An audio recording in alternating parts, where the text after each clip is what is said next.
DreamHack Montreal. The teams we have for you tonight are Rogue versus TSM, a literal rematch from the USN qualifiers that Rogue was able to defeat TSM in on some of the same maps. I'm not quite sure what 3 maps we're going to be playing tonight other than Cafe. Hunter is going to be my co-caster with me tonight. Say hello to everybody, Hunter. How's everyone doing? I mean, we have a great matchup on our hands. Going back all the way to Cafe Dostoyevsky, ladies and gentlemen. And for those of you who are not familiar with how this plays out, Rogue is statistically speaking the best Cafe team in the world. The only team to have ever beaten them in the new rework Cafe was TSM in that infamous USN match. So heading back into this, it's going to be quite an intriguing matchup, wouldn't you say, Rams? Yeah, the last time that Rogue and TSM played each other, everyone thought that Rogue was unbeatable on Cafe.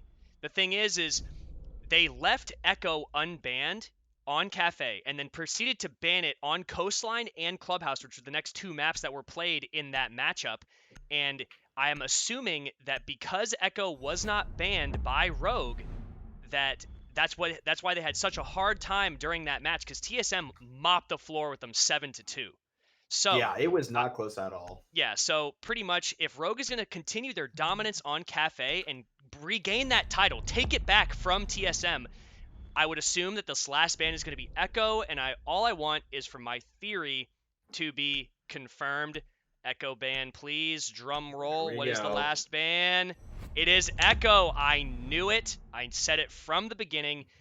Let's see what this matchup has in store for us. Rogue playing off of their previous mistakes on this map, specifically versus TSM, but I think a different ban here that we're seeing is going to be Thatcher being banned by TSM itself, and that's going to obviously strengthen the roam game in terms of placing mute jammers and using Mozzie to deny as much droning from the attackers as possible. Also, TSM also has a roster change, which is going to be, part of it. I honestly, when it comes up to this actual match itself, I know everyone's going to think that I'm crazy for saying this, but I think Rogue have got it. They've been playing exceptionally well, except for on the very first day, but TSM are a force to be reckoned with. Bolo is just absolutely dominant in most of these matches we've seen so far, but Vertical's got excellent gun skill and game sense as well, and I feel like they could be a great player versus great player matchup. Two of the best players to watch in terms of raw mechanical skill. And I just can't wait to see what Rogue has in store for us, what they've changed from that matchup, and just going into this match, how confident they're going to be playing. Because if they don't play confidently, TSM is going to mop the floor with them once again, like we saw the last time they faced on Cafe.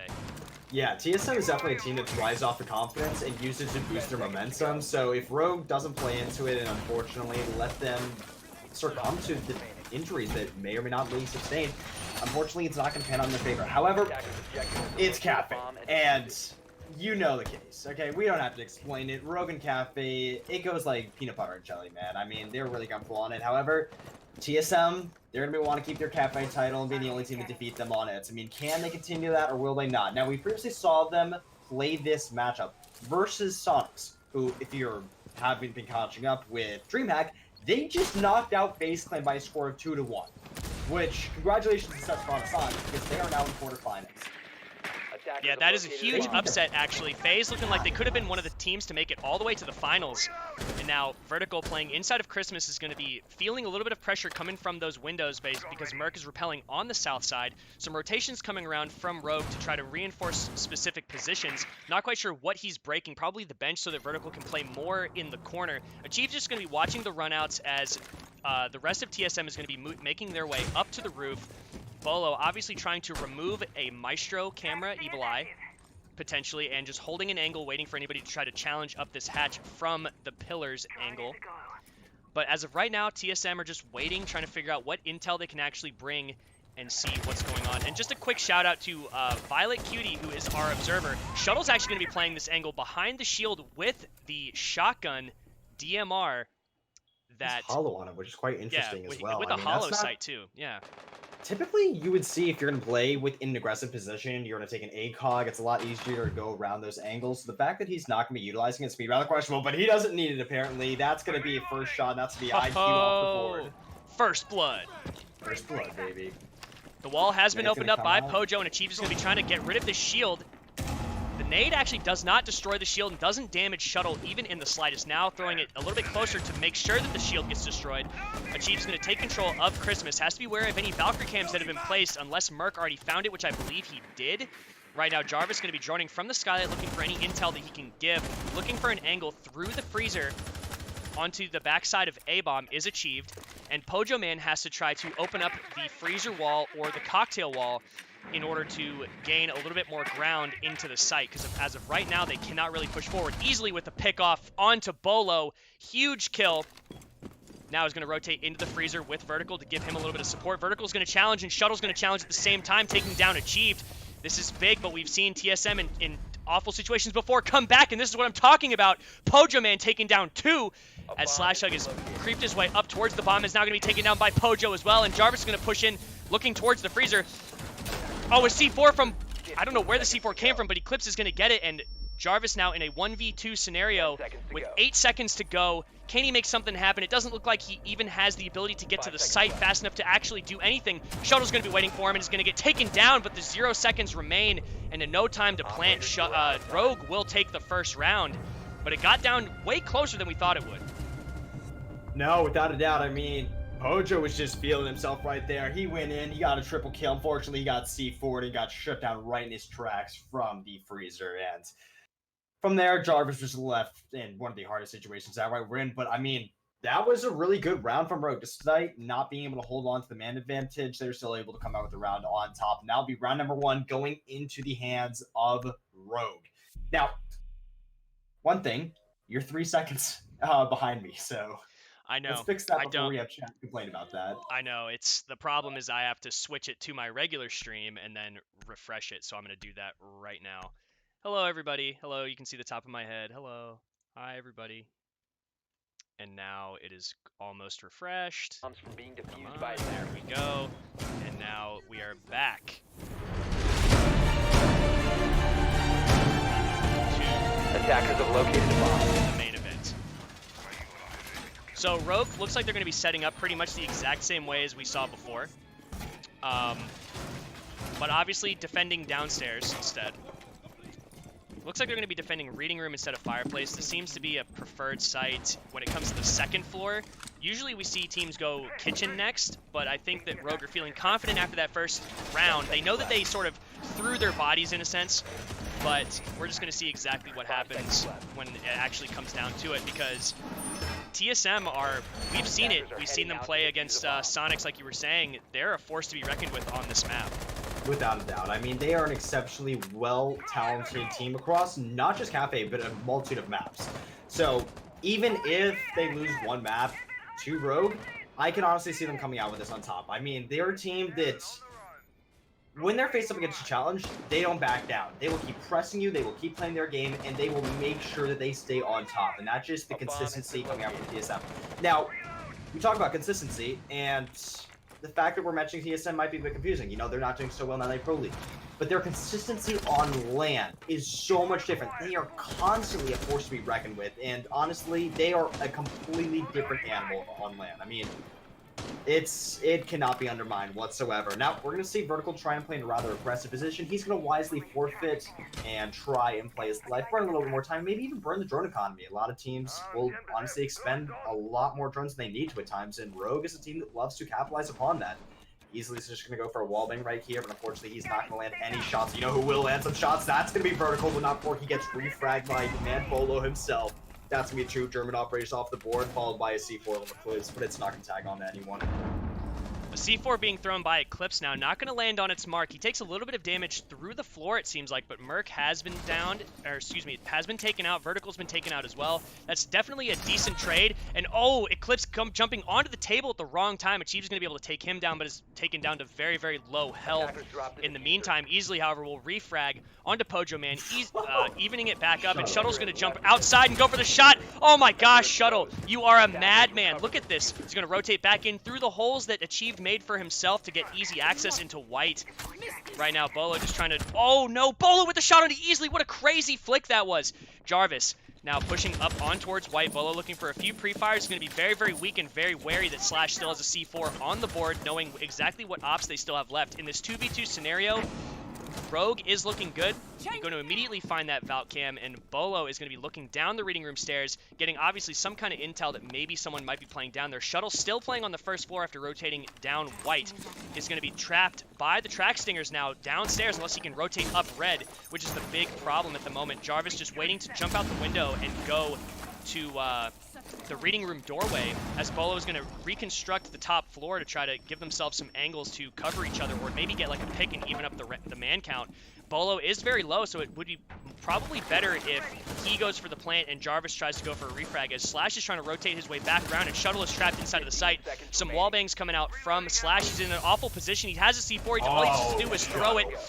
Oh, and Shuttle coming in huge.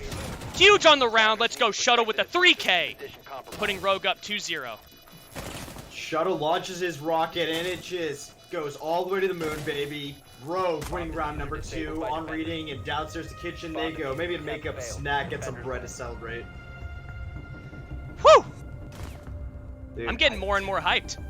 Dude, I'm feeling it this match. I mean, TSM Rogue, how can you not be hyped? On Cafe, come on, we got the rematch of the century right here. I mean, quite literally, these are the 2 best teams when it comes to Cafe in the world right now, okay? You can't say, oh, but G2 exists. Oh, but Giants are not playing. Like, no. Statistically speaking, these 2 teams have the highest win rates on Cafe compared to any other team in the world. So this is literally, it's the Cafe Bowl. This is the Cafe, yeah, it's the Cafe grudge match. Rogue is trying to take back what TSM had stole from them when they played, even though Rogue won that match altogether. They won the series to qualify for the USN. It's still... Protect your bombs from being... It must have been a blow. So much history between these 2 teams. Yeah, I mean, like... it still must have been a huge blow to them. And then also, like you're talking about, the you know, the history between the 2 teams and the players. Just delve into that real fast while I take a drink of water. Yeah, so I mean, majority of these players originally played on Xbox. Actually, one of them was your teammate in Pro League. So I mean, there's already some history behind there. But a lot of these 2 teams have been former teammates in the past. I mean, yeah, I've teamed with... too, when it was Infamy. I mean, you had... Yeah, Easily and Vert played for the Infamy team that went to Brazil. Shuttle, I played with him a lot when we were qualifying for Pro League. He just couldn't play with us at the end. You know, there's a lot, and Merc being on Xbox for so long and achieved, just all great players, know them very well. And Vert's actually going to go for a spawn kill here. But if he just looks to his right, he'll definitely catch one. But no, he's opting to fall back a little bit, potentially playing inside of the bakery and trying to anchor in there. Yeah, so he's going to be playing rather precarious position because I don't believe he has an ADS by him right now. If that is the case, that's definitely a weakness that TSM is going to look to expose. However, if that's not the case, it's definitely an issue that TSM will need to address, because him playing in that position can disrupt the push. And even if it comes out from the back, and if they decide to go from east side clear, it's still not a position you want to enthrall yourself within. So it's definitely something that TSM is going to want to address, want to take care of before it can actually become a problem. It's like a really bad tumor right now. You want to take it out before it progresses into any later stages. Yeah, so Merc just going to be droning himself in, as Achieve is going to be droning as well, making sure that Pillars is clear. They want to establish top floor control, as they push in towards the reading room area, dining area, trying to just gain that vertical control and force Rogue into strange positions. Slash actually going for a peek on the red stairs window, almost gets his head taken clean off. And right now, a breach charge is going up above him. He's not quite sure exactly where it's going down, but now he actually has a good angle that's sort of off of where he would typically be playing. He could actually rush up there and just go for a kill, but he's going to be waiting with his shotgun, waiting for anybody to come from an angle on him down red stairs. Right now, vertical control is being established and is being opened up from the backside by TSM. But Eclipse is still in the restaurant. They're going to have to take full control of restaurant if they want to ensure that they do not get flanked. A drone coming out to spot Eclipse and reveal his position to the attackers and see if they're going to actually try to push him. Easily now playing on Kate is going to be trying to rotate around and figure out if he can get a pick off through the floor. And it doesn't seem to be the case, as Eclipse is now going to rotate back to the site. So this is actually a really bad spot for Rogue and a great spot for TSM. They've forced TSM out of pretty much the rest of the map and are just hiding and waiting as TSM are inevitably going to push in. They're going to drone and figure out exactly where they can push from.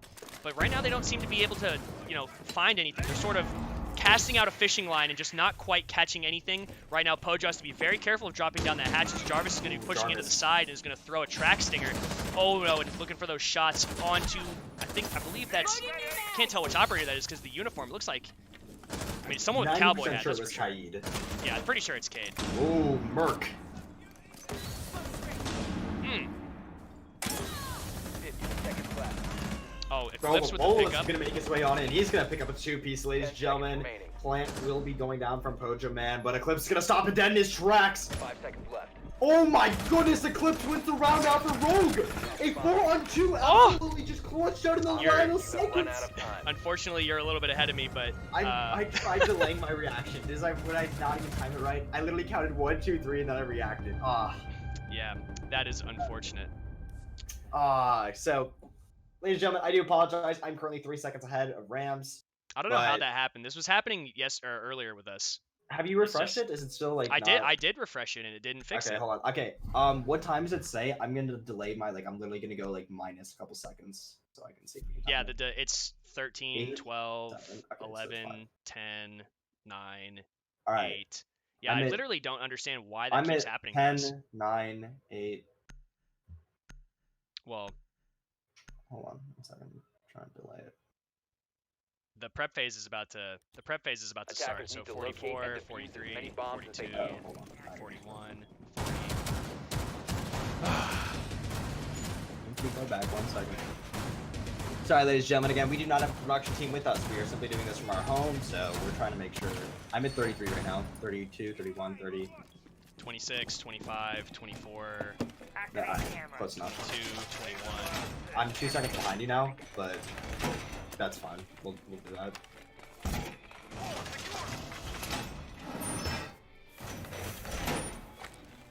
Ten seconds remaining.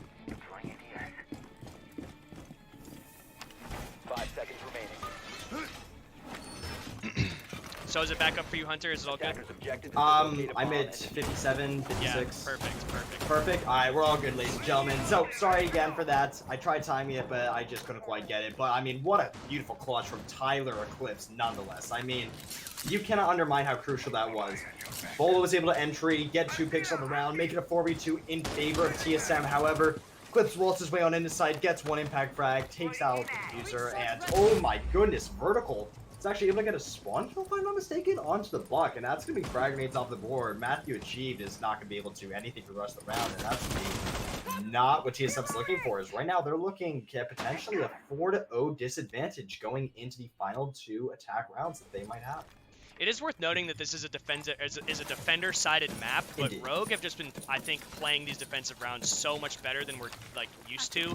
In a sense, they're gaining an advantage so quickly, and it's forcing TSM to scramble to try to make something happen. And when Eclipse is going to make plays like that the very last round, when he just stops the diffuser dead in his tracks, it's very demoralizing for TSM to be in those kinds of scenarios. Right now, Bolo is going to be finding as much intel as he can via this drone, knowing exactly what angles at least Maestro is playing at. Going to go for a pre-fire and waiting patiently for the rest of his team. Seeing that hole in the ground, has to be very wary of a C4 that could come out from Eclipse at the moment. And right now, TSM are in a weird spot where they just don't really know how to progress other than forcing their way through white or forcing their way through the cigar shop door. Yeah, so right now it seems to be a little bit of a stall, to be honest, from TSM. They got the map control that was necessary, but they haven't been able to do much with that. And I do believe Eclipse is going to try and make his way downstairs and see. Oh my god, wow. Bolo! Getting the wall bang onto easily, and that's going to be the Maestro off the board, and that is extremely crucial click.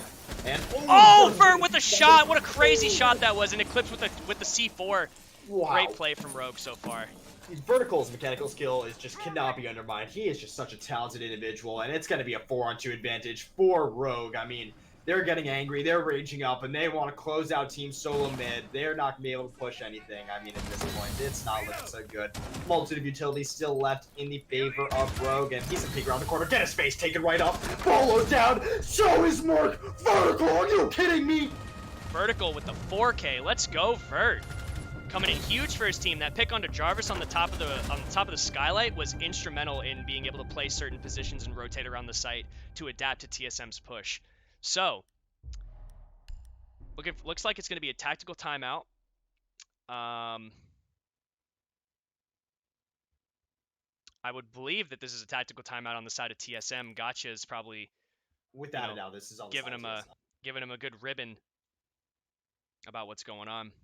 Yeah, right now, despite the fact that, yes, you can't say this is defender-sided, and you might be asking, okay, yes, they're down 4, but why might they be taking a tactical timeout? Those 2 rounds that they needed and they need to address can be the difference between winning and losing, okay? Going down 0-6 or even 5-1, despite it being a defender-sided map, is definitely not what you're looking for on the attack. You're looking to at least get 2 rounds. So Gotcha's going to take the tactical timeout. He's going to make sure he gives his team the information and momentum that they need right now, because... I mean, trust me, knowing Gotcha, he's a hype man. He's a guy that gets people going. He knows what he's talking about, and he's a very intelligent player. Him being able to provide and talk into the comms of TSM is definitely be something that they want to be looking at. And for you, if you're not familiar, why are we talking about Gotcha as their coach? Wasn't Pojo their coach? Pojo has since been moved on to a player role. Gotcha has left EG. Let me clarify this. He left EG and has now made his way onto TSM. This was something he voluntarily wanted to do, and it's something he was out about. He has since moved on to this role, and he will be helping out throughout the remainder of their time. Now, going back in this, we're going to head back to Reading Room and Fireplace Hole, which we previously saw defended successfully by Rogue. And a lot of people might be saying, hey, why don't people touch mining anymore? Or why don't people actually choose to divulge themselves into this bomb site over some other bomb sites at times? It's because it's actually a really good bomb site defended at this level. If you play your cards correctly, get the vertical and horizontal angles that need to be established, it's honestly an extremely viable site and a really good one of that. So we're going to see Rogue choose to divulge, actually no, not Rogue, Rouge as Twitch chat loves to call them, try and divulge himself into trying to put themselves in an even better standpoint than they already were. Well, as they're setting up for this again, I feel like Slash is going to try to at least, delay as much as he can, but now that he's not playing on mute, it's going to be easier for TSM to drone and take control of the top floor, which they're most likely going to do, but Eclipse is going to be playing down below as the Pulse. It's going to be Merc's job to be able to figure out if he can find the Pulse and deny the C4s as best that he can, but Rogue's top floor defense, they're pretty much set up on the top floor the same way on every round, except I believe we didn't see anything for the kitchen defense. On the top floor anyway is just, it's standard and it's annoying. It's something that TSM has to expend utility on, and it's something that they have to deal with if they actually want to make progress towards any of the site. So Eclipse right now just setting up some holes to throw C4s through at a certain point, easily playing this anchor position up top, which is technically the best spot to play if you are a Maestro or a Doc, something to along those lines. And it's just going to be using his Evil Eyes to spot and help out his team position themselves in the best way to deny from below. Yeah, so we're going to see... If you're not familiar with how the dynamics of Cafe work, there's really no iteration when it comes to trying to take out an upstairs hold, and that's simply push from the west side and eventually clear out east. That is the case every time. There are some different iterations regarding positioning and how you choose to expend your utility, and that's what makes it so unique. You look at Oregon compared to this, Oregon is you just straight up expend the exact same utility in every place, and it comes down to gun skill. Versus Cafe comes down to how can you use your utility, how much do you have to use, how well can you position yourself within, and how much time will you expend doing all of this. And that's why Rogue thrives. They are an extremely mechanically gifted team, an extremely intelligent team, and that's why they thrive on cafes, because they can do a multitude of things and feel so comfortable with it. They never stick to one thing. They are constantly adapting, and they're constantly working to progress the team. Easily right now looking like he might actually get trapped on the northeast corner of the top floor, but the smoke's actually going to give him the ability to pull back, but it's also going to give TSM the ability to push forward, as he's actually going to get taken out by Pojo. So TSM successfully take the top floor, take out take out Maestro being played by easily, but they only have 50 seconds left on their push. So right now they haven't really done too much when it comes to attacking the site. Achieved is going to open up the reading room door, giving them a extra way to get into the site, but Eclipse is actually going for a flank. This is huge. He could catch the player to his left. He didn't even look. He didn't even look to his left. Jarvis! Oh my gosh, Jarvis. That was so crazy. Eclipse just completely not using his pulse scanner. If he would have just taken out his pulse scanner for a second, you would have seen Jarvis playing there. But there's still only 20 seconds left, and Slashug still has control of mining. Oh no, and did the clean feed literally just go down? No. Still up from me, so I'll basically describe what's going on, ladies and gentlemen. So it's going to be a 4-on-3 scenario. Make that a 2-on-4 scenario. Bomb is down. TSM currently up. Now for Slashug, tags one back on Achieved. Tags another one back on the Pojo. Looking for a vertical play above, but he's going to get taken out by Merc. A 2-on-1 situation. Merc against Merc and against Bolo right now. He's going to get peeked by Merc, and he's going to get taken out. TSM wins round number 5. Yeah, I need to refresh the clean feed again. This is ridiculous. Yep, so ladies and gentlemen, those of you who are wondering, wow, this is any production ever. Yeah, we don't even have production. This is literally just us two casting off a match. We're getting a clean feed. So thank you to Violet for providing this for us, and thank you to Ubisoft for allowing us to do this. We're just trying to find as much content as we can for you guys. We have no production. We have no one in our ear basically telling us what's going to happen. We have no feed that we're looking at together. This is a link we are watching, and that's it. We are just trying our best to provide the best coverage we can, okay? There's nothing behind this that would indicate any sort of production value. We are just trying our best. Yeah, this was done. This was planned very, very last minute for all of the community streamers. And, you know, I did have Waza want to volunteer to do the map ban EU for us to, like, do that stuff. But it's like, yeah, why don't you, you know, contact me 30 minutes before the match as opposed to, like, right when it starts. You know, that would have been great if you want to help out in that context. But, you know, hey, TSM pick up the first round for them. They did win an attack, which is big. If they can go into it on a 4-2 split when Rogue switches to attack, that is good for them. Rogue are going to want to close out their defense 5-1 to give them as much of an advantage as possible. I will apologize to everybody for the quality of the stream / clean feed, but a lot of it is out of my control. So, you know, if you don't like it, I'm sorry. And when it really comes down to it, like, it's possible that I could have said, nah, I won't pass this, and then no one would see the match. So we can just, you know, what's the time? We can lay that to rest right now, if that's, you know, if that's what it comes down to. Yeah, mods. If there's people complaining about production, just straight up mute them and ban them. Like, it's not. There's no production. We've addressed this multiple times, and if that's your main concern, then you're more than welcome to go to the Rainbow Six official channel and watch that match over there. Now, we're going to be heading on to this. It's going to be a 5-on-5 situation as we're going to head into round number 6. Now, if you're not familiar with how Rainbow Six Esports works, you attack 6 rounds and then you defend 6 rounds. So this is the last chance for TSM to get a round on a tag unless we go to overtime. And right now, going at a 5-1 split, despite being a defender-sided map, is not what you're looking for coming from TSM's perspective. However, Rogue is by far the best cafe team in the world. So if you lose this, not to worry about it. You still got 2 more matches to try and prove your worth and try and make it into the semifinals. Slash is playing with fire right now, peeking that red stairs window. Bolo almost took his head clean off as he's trying to take control of mining room. And he's actually going to take control of the red staircase by proxy by placing this breach charge to watch the bottom of the staircase. TSM once again attacking pretty much the exact same way that we saw before. But, you know, still taking their time. It takes a long time to take this kind of map control, and Jarvis has actually been doing a really good job on gridlock as just being able to sort of lock down rotations and watching his flanks, especially when he killed Eclipse coming up behind him. That was especially important. Jarvis, Bolo actually getting a first frag onto Slash of this round, and that is the smoke off the board. That's a huge deal. Easily just trying to open up more of that wall so we can see as much as possible, but the floor is getting opened up above him. He has to be careful of the angles he's actually exposing himself to. And Bolo with another kill onto Shuttle. Bolo coming in big for his team. This is what they need to win their the last attacking round that they're going to have for this map. Merc right now just getting rid of anything in his way in terms of utility, most likely an Evil Eye in that position. And Vertical is now going to go for try to go for a flank, but is going to get taken down by Jarvis, who I just said earlier was doing such a good job of watching those flanks.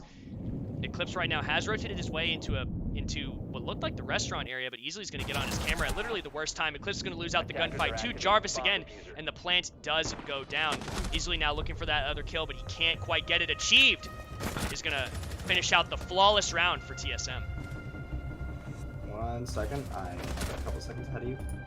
How? How is that happening? The round replay just ended for me. We good? Yeah, it's, you know, going into the prep phase, 13, 12, 11, 10. 3 seconds. Hold on 1 second. Yeah, that is annoying. Alright, should be good now. So the tactical timeout seemed to be paying off for TSM. They're able to bring 2 rounds on the attacking side in their favor. And now we're going to see what Rogue has in store for us on attack. We're going to see whether or not the Lion pick actually comes in and sticks around. No, it's going to be switching over to a Twitch. But Mute is actually going to be taken away, and Valk is going to be brought instead. So that I would say that those 6th picks actually work in Rogue's favor in terms of the Twitch drone will be more effective. And not only that, they'll be able to take map control faster because of the lack of mute jammers. Yeah, so in all reality, TSM is a very good defensive team. Statistically speaking, they are more likely to win on their defenses than attacks, as is most other teams. However, TSM has an increased rate. If you look at the graph, if you look at their attack wins compared to their defensive wins, their attack wins are actually lower than most teams within Pro League, but their defensive wins are higher than most teams in Pro League. So it's quite intriguing. However, 10 seconds remaining. Getting back into this. TSM, they're going to choose to go upstairs bomb site. No surprise right there. Is currently known as the most favorite bomb site within this map. So them choosing to go up there doesn't really have anything special to do with it. However, oh! Merc with the spawn kill onto Vertical. Oh, that's gonna hit it where it hurts right there. Rogue, I mean. Oh, the good night. It's the good night. Oh, dude. Man, I love Merc, bro. Alright, so Merc obviously getting fired up. Let's see what Rogue have in store for us now. Okay, bring in the gridlock to open up the hatches. Oh goodness, what was that? Did you just shoot a breach charge off of the hatch? I think he did. I mean, it's not like it matter. I mean, 1 breach charge off the board isn't going to be the difference between winning and losing a round, but it's still going to be something we can laugh about, but yeah. It's okay, so this is going to be interesting, alright? Why is he rotating downstairs? Is there something I'm missing? Is he going to go watch a rotation, or? I'm not quite sure yet. I think it has to be some kind of a call-out or setup that's yet to be determined. Yeah. Probably what they're thinking is that someone is going to jump out while they repel on the west. So I would imagine that Eclipse is going down there to watch runouts. Easily is actually going to take a ton of damage, most likely trying to open up the Christmas wall. Oh, Eclipse is on the west repel now, making sure that nobody pushes in from white to take control of Christmas. So, oh, that's Elkin. This is how it happened. There's a C4 guy that got thrown up from pillars that almost took easily out as he went for the freezer wall. That's intriguing. I really like that being set up by Achieved, and it's not going to do fatal damage to the Thermite, but it's still going to make his presence known nonetheless, so he's going to be a little bit weary when he comes back to opening that wall, and Jarvis has also made his way downstairs, so if he wants to rotate, take Achieved spots, and potentially throw out his own C4, I mean, it's a highly viable possibility. Yeah, it's pretty much like, because Vertical is off the board for Rogue right now, oh, what a shot from Easily. It actually sort of reinforces TSM's position downstairs because they can't expend the manpower to actually go and push them out. So the spawn kill working, but unfortunately, Easily is able to trade it back in the favor of Rogue in the sense of just having an even man count with 44 seconds left. The wall just got open. Shuttle's going to get taken out by a C4. Easily now on low health. Bolo looking for some shots. Is going to lose the fight to Slash. Great shot from him, but Easily has been down. Picked back up now. Merc is going to rotate in. He's getting hit by the track stingers. They have to know that he's there. Is he going to challenge? Yes. Slash Hug picking up that kill onto Merc. All the refrags going in Slash Hug's favor. This is huge. Pojo and Jarvis, the last ones alive. Slash is spraying wildly out towards the eastern balcony as Eclipse is going to drone out and try to pre-position a drone for his teammates to make callouts with as Slash tries to go for a plant.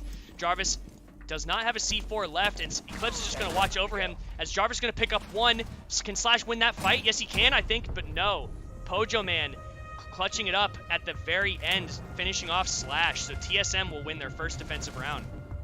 And honestly, this looks like it's can honestly going in TSM. That's 3 rounds in a row, and maybe it's one of many to come, perhaps. I mean, right now it looks like TSM's on the hype train. They're getting excited, and they look like they want to take Cafe for themselves. We may have been down 4-0, but we have brought ourselves back. We want to win this match, so it's getting closer and closer. TSM's catching up. You know, Rogue had a good little streak at the beginning, but TSM are starting to pick up a little bit of momentum, and Rogue are gonna have to figure out how to, you know, sort of combat that, seeing like what TSM are like when they're in a desperate scenario versus what Rogue are like when they're uncomfortable. I'd have to give TSM the advantage. Need to locate and you know? as many bombs Yeah, as they TSM can. is not a team you can undermine, despite the fact they're down 4-0. They can easily just come back. I mean, just because you're in a comfortable standpoint, well, that's going to be quite unlucky. I mean, that's going to be one drone that gets got off guard. So, when you talk about drones, you're like, oh, okay, they only lost 1 drone. What is that going to do? Drone economy is so influential at the pro level. Losing 1 drone or even 2 drones can honestly mean the difference between winning and losing a round. There's a very good instance of that. Year 1, Season 3 Pro League Finals Continuum versus Playing Ducks. Not that many people know about why the flank worked. Continuum was down 4-2, man count wise, overtime match point. NBK at the beginning of the round called out that he got 1 drone in open area. And Troy Canadian immediately said that's their flank drone. So instantly, that 1 drone made him have the call out to tell Smoke to go flank. That flank ended up killing 2 people and winning Continuum, their world championship. So, right, so when we look at drones, it's really crucial. Yeah, the drone economy is huge, especially on a map like this where there's so much information you have to gather in such a short amount of time in order to make your push as effective as possible on the attacking side. So with Mozzie on the board and losing a couple drones in the prep phase, TSM are looking good in that regard. But I think that Rogue are looking like they're going to try to push it a little bit differently than they did before. We haven't seen a push like this. Slash already has control of the coat check.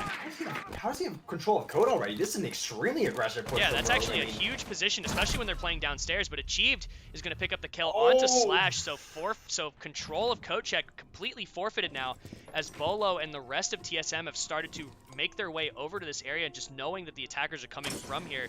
Eclipse in a very, very precarious scenario, peeking into Bolo's shots. They trade a little bit of damage onto each other, so it's not that big of a deal, but losing Slash is a huge deal in terms of not only the surprise tactic that they were trying to go for in order to get into coat check quickly and have that control, but losing those Twitch drones and not being able to get the wall open is going to be the biggest problem.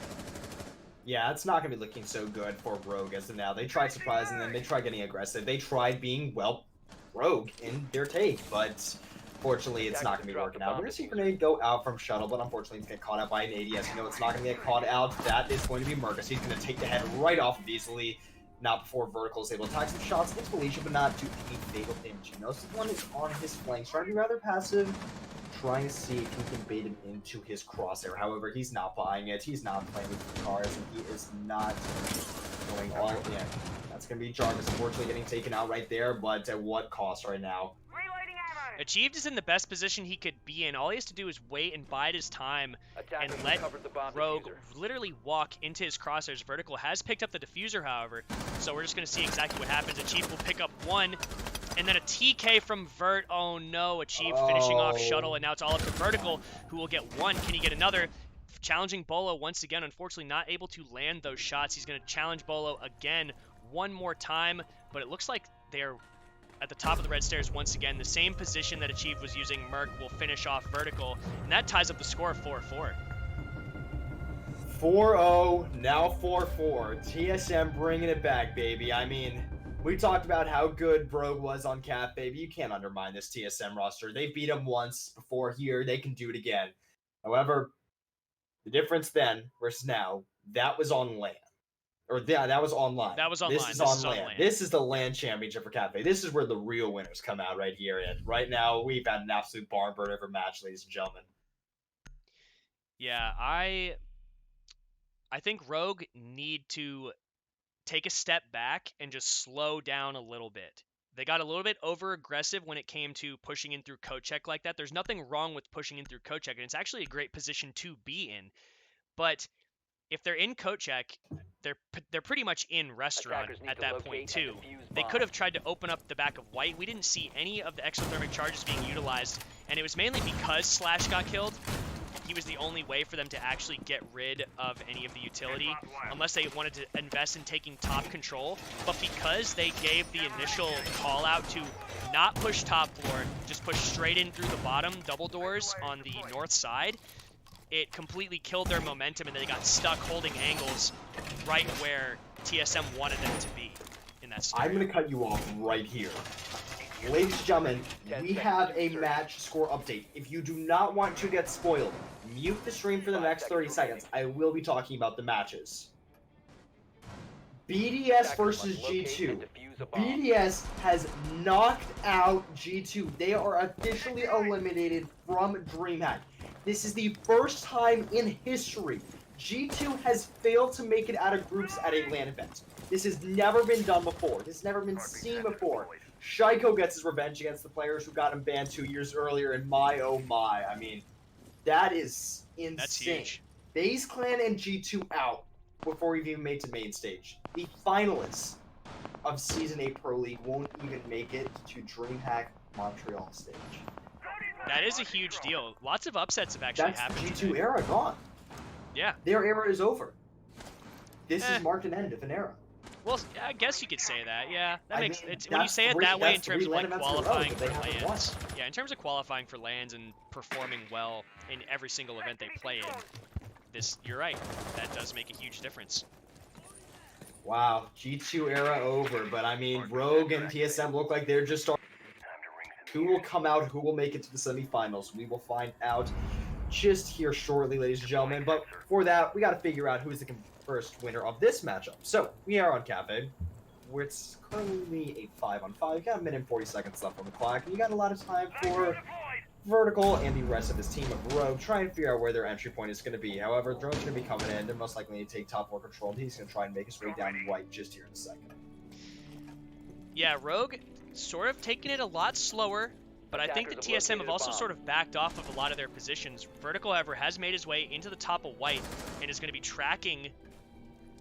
Looked like that was achieved, right? That got tracked, or was it Merc that got tracked? I couldn't tell. Either way, achieved has been killed. That's Pulse off the board. That's a big pick, so they don't have to worry about as much vertical control, and now easily has taken down Bolos. That's another huge pick moving forward, as I think this is exactly what Rogue needed to do. They literally just needed to wait, and Jarvis and Shuttle are actually going to trade onto each other. TSM, Merc right now in a position where he could make a play. He could run through the smoke and look towards the fireplace, but he's going to decide to play the bottom of white stairs instead, and is going to land the shot onto Slash Hug through the wall. Great place shots by Merc, and now Rogue, with only 37 seconds left, are going to have to rotate around and figure out exactly how they want to push.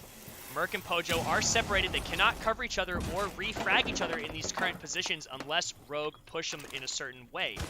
So, oh goodness, that's close. Vertical, you got to get out of there. Pojo's going to see for him. That's 100% a death. So, 2v2 now. Big kills, but easily with another huge kill onto Pojo is going to trade it right back out. Merc is back upstairs. We've seen him in this position before on literally the exact same site versus the exact same team. Is going to kill easily from above, and now is going to almost win that fight. He's so low, but the plant has to go down. It's so unfortunate for Eclipse because Merc is just going to literally come up from behind him through the smoke. Is he going to see him? Yes, he will, and take him down. Merc clutching up once again on Reading Room. This looks so similar to the same kind of scenario we saw in the U.S. National Qualifiers, and Merc just coming in huge for his team, staying alive, playing it smart, and knowing exactly how much time he has to clutch up the round. Yeah, so there's an error on my screen right now. I'm watching USN, not DreamHack Montreal. That was an exact replica of the play that he implemented, and honestly, the fact that Rogue lets it happen to them twice to the exact same player, not just the same team, is crazy. And the fact that they haven't made that adaptation really worries me. And that's going to be another round for TSM. They should not have won that round under any circumstances. That was a 4-on-2, maybe a 5-on-2, but I'm pretty sure it was a 4-on-2 clutch coming out from the side of TSM. Team solo mid looking absolutely lethal. Merc murking everyone that came within his crosshair. And Pojo doing the equal amount of damage onto Achieved. Yep. Or no, That was hold on. that was That's a teammate. huge. Pojo Man Defenders, actually, protect your bombs you from know, being defused winning by that fight attackers. onto vertical was big. But how many kills did Merc actually get that round? Because He got, it was 3 or 4. It was definitely 3. he got a 4K, I'm pretty sure. I'm 90% sure he got it. Nah, I'm pretty sure he got a 4K actually. No, he got he got a 4K. Yeah. So, great plays by Merc. He just always seems to play exactly where he needs to be at just the right time, especially on that site as history would dictate. Now he's going to be setting himself up on the white staircase. This is where he likes to play, and this is probably the best location for him to play. We've seen this spot utilized by Joystick from Team Empire 5 seconds quite a bit. So, you know, reinforcing that position also stops the attackers from having forward progress through white and having a full surround, if you will, on the objective on the top floor, forcing the attackers to funnel through 3 separate locations: the balcony, the freezer after it's been opened by thermite, and the white stairs hallway. Yeah, so ladies and gentlemen, we do have another update regarding what is going around all across the quarterfinals. If you do not want to get spoiled, or if you want to watch the other matches, I will be saying scores along with where they're being broadcasted. Currently, over on twitch.tv/Rainbow6, we have Evil Geniuses versus Space Station Gaming. That is now probably one of the craziest matchups we've seen, because this is the first time Canadian will ever be going against Evil Geniuses. He has been part of this roster since year 1, season 3. He created it. So, him going against his former allies can be quite intriguing. On the other side of things, twitch.tv/StokeC, that match has not started. However, it will be Dark Zero versus BDS, the team who just knocked out G2. And the only other match going on is ours as of now. So, hey. Actually, no, I believe Razor's is casting his match as well. Razor's match is going to be on a little bit of break, and Achieved actually going to be going for a pre-play C4, just waiting for the call for his team to set that C4 off. We all know how good Achieved is with C4s, but the Valcam has been taken out. I believe that the C4 is still there, waiting to be expended. Achieved can set it off at any time. As soon as anybody on white stairs gets into an engagement, he's probably going to set it off, but they're actually going to forego that direction and push their way in through Cigar. Attackers have dropped the bomb diffuser. Shuttle now has made his way in and is going to open up a small rotation for a potential plant to go down. Pojo Man looking through the bullet holes that we've seen so popular as of late in the last 2 events. As Achieved still has the C4 and can set it off unless Rogue spot it and take it out. Smoke's going down and Shuttle's actually going to be pushing in. Oh, loses the fight to Pojo Man. That was so close, but the plant is going down within the midst of the smoke. Merc is going to pick up a kill onto Easily, and the C4 is going to go down from Pojo Man, taking out Eclipse and stopping the diffuser. As of right now, Slash gets 1 kill onto Jarvis. Huge kill. Another one onto Pojo. Vertical with another onto Bolo. Vertical with a 4th kill onto Pojo Man. That's 2 for each of them, and now it's all up to Merc once again. And Slash is going to plant right next to Vertical. Oh, this is such a bad spot for them to be in. They're easily wall-bangable. Oh, what a flick from Vert to take down Merc, to shut him down. Woo! Crazy shot. GN. The GN coming back from Vert. The GN coming back from Vert. Let's go. This is what I want to see. God. Oh. I'm done. That's what Rogue needed. Rogue needed that round win, 100%. They absolutely needed it. I'm done. There's no way he just hit that. Oh, yeah. Instant death. There is no way. Are you kidding me right now? I mean, don't get me wrong. That was a pretty nice 5v2 clutch, but Vertical, are you kidding me right now? You animal! You can't do that. That should be illegal. You can't do that to them. TSM has a family. They have lives. You can't expose them like that. Come on, Vertical. You know better than that, baby. Oh my goodness. That got the blood pumping for me. I mean, this is just how close this contention is. We're 5-5 right now. We're on Cafe. We got a great match going on for us, ladies and gentlemen, and we have front row first-class ticket seats for you, the viewers, to enjoy this at home. You good there? No, Hunter? no, I'm cracked out. That offended you? Are you? Is that? That got me going. Blood's boiling, baby. 5 seconds remaining. Achieve now going to be throwing out a Valk Cam, trying to apply some pressure immediately off of spawn. Going to be trying to. Ooh, he's going to throw it into the car. I like this. This is very well hidden, and unless IQ's on the board, most likely that camera will not be found. Achieve is definitely going to be looking for that early pick, but Shuttle's going to call out that a camera did get thrown out, and definitely Rogue is going to know and be looking around. They're actually actively looking for the spawn kill, it looks like, in a sense, but it doesn't seem to be the case. They are anticipating some kind of a run out coming from somewhere at the moment, and Achieve is just biding his time. Could jump out or shoot down the door at any given time. He's just waiting. Sees everyone going up to the roof, giving the call-outs to his teammate. He's going to move over, and it seems like that Valk Cam is going to be now considered useless, but it still gives any intel if they can see him rotating on the roof at certain angles. Wow. Alright, I think I gotta calm down now. I'm about to faint. Deep breaths. Too much. Deep breaths, All right. Hunter. Deep breaths. I know it's exciting, but we have a match Well, to cast. there's a camera for some reason in the front row seat. He's gonna try and drive a car real quick, but I don't think you can do that in this game. So I don't think you can get much from that Valk Cam regarding its intel, but still a cool Valk Cam nonetheless. So Yeah. Merc now playing over by the white staircase. I'm at 1:40, by the way, in case yours is different than mine. no, I'm 1 second behind you, but that's all good. Cool. Okay, so As long as I'm matching this beautiful match, then we're all good with the time.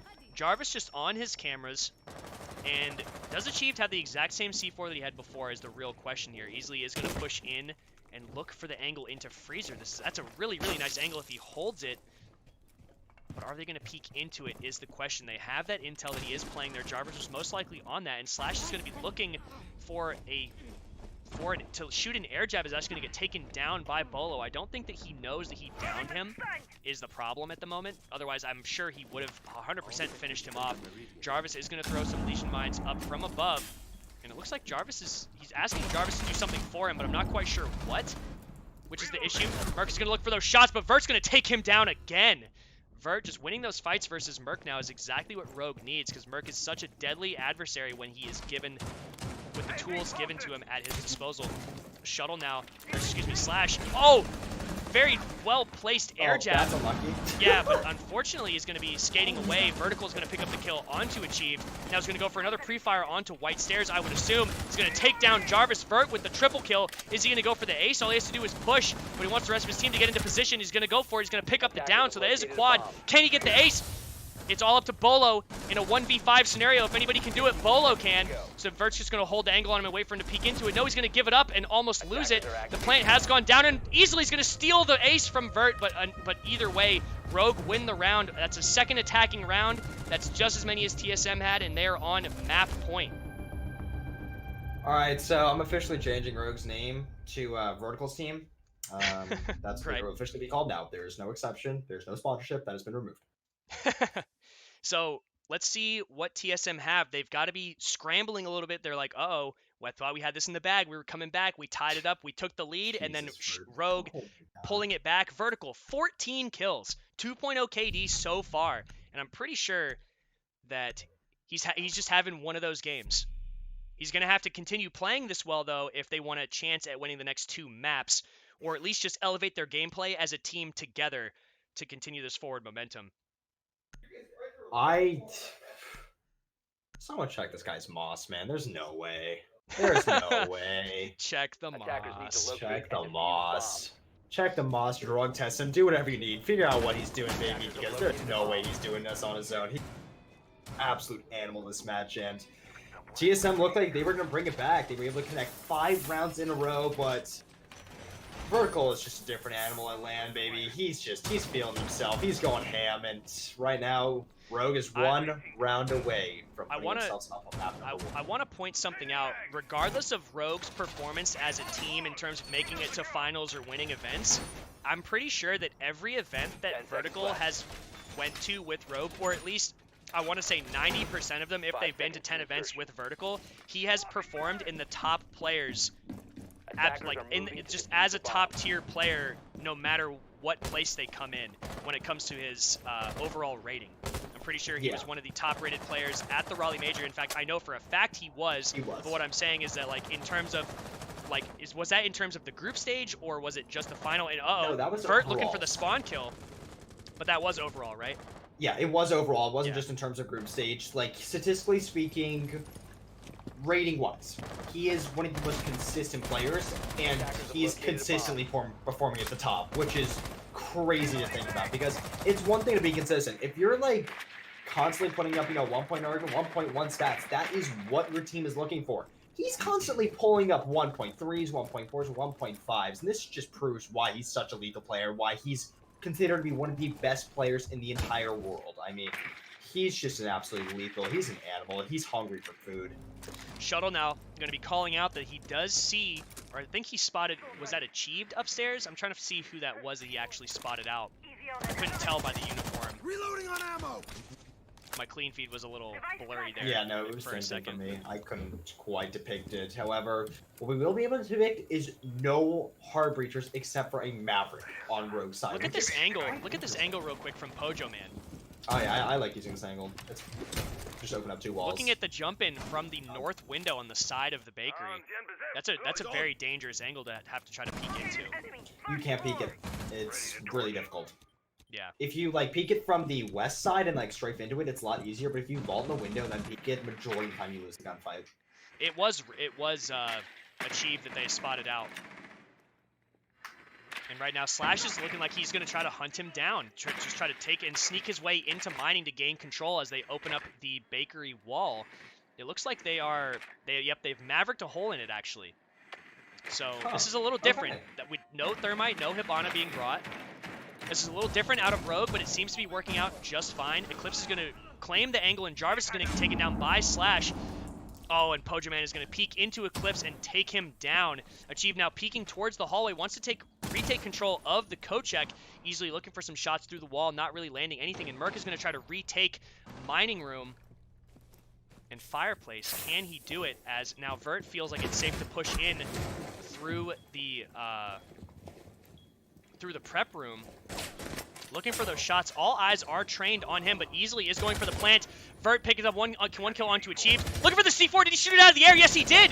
The plant is going to go down, and Pojo's going for another, but Vert gets another as well. Traded back. It's now all up to Merc in a 2v1 scenario versus Vertical and Shuttle. What a shot by Shuttle to save the plant going down. Shuttle in the best possible position to deny the plant. It's all up to Merc here. Can he save his team and bring them into overtime for this map? This is map 1, but it could be going to a map 2 very shortly. Vertical holding the perfect angle straight into the Kochek. Merc is going to walk into it, and Vertical takes him down. Huge plays from Vert right there. Vert carries his team to victory there. His team fully confident behind him in what he's doing and giving him all the intel he needs to get every frag he got. Great plays from Vert. Huge plays from Rogue. Going into map 2, let's see what it is. Vertical's team, Rogue, able to take down TSM.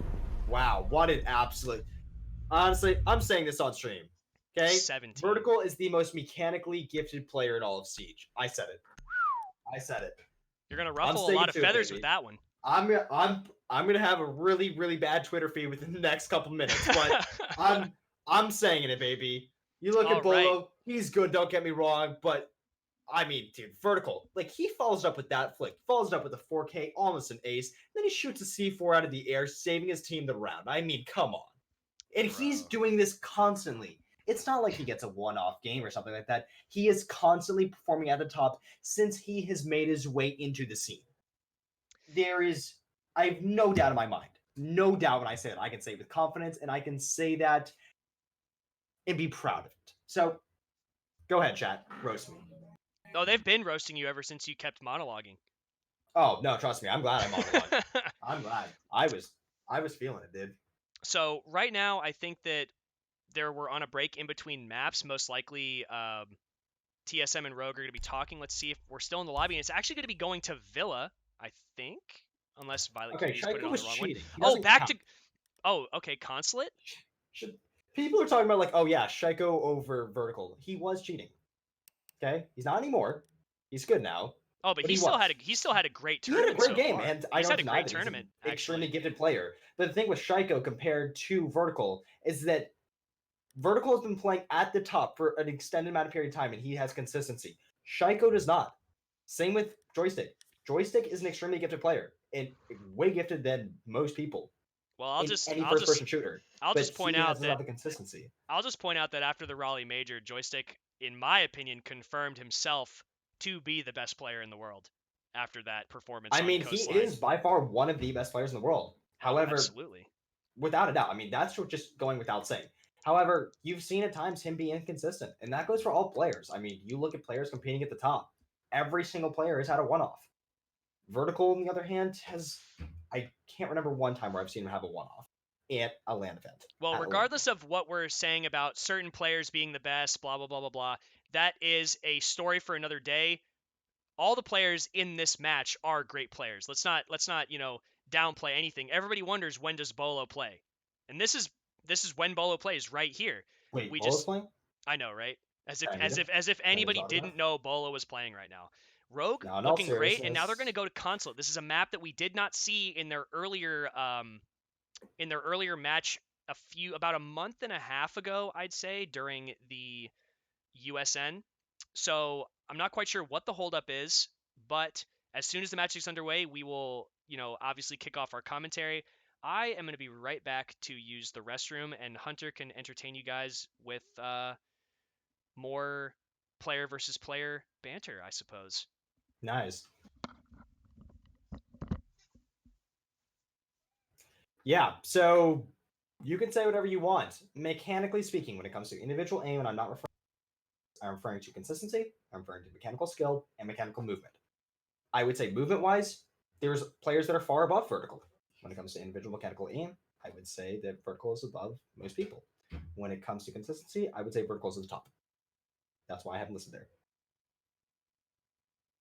It's not saying that, oh yeah, there's no contention. There are that are well in contention. There are people that well in his reach that have the same amount of skill that he does within certain aspects. However, when it comes to overall consistency, that's what I value over many other things, and that's why he is in the mind at the top.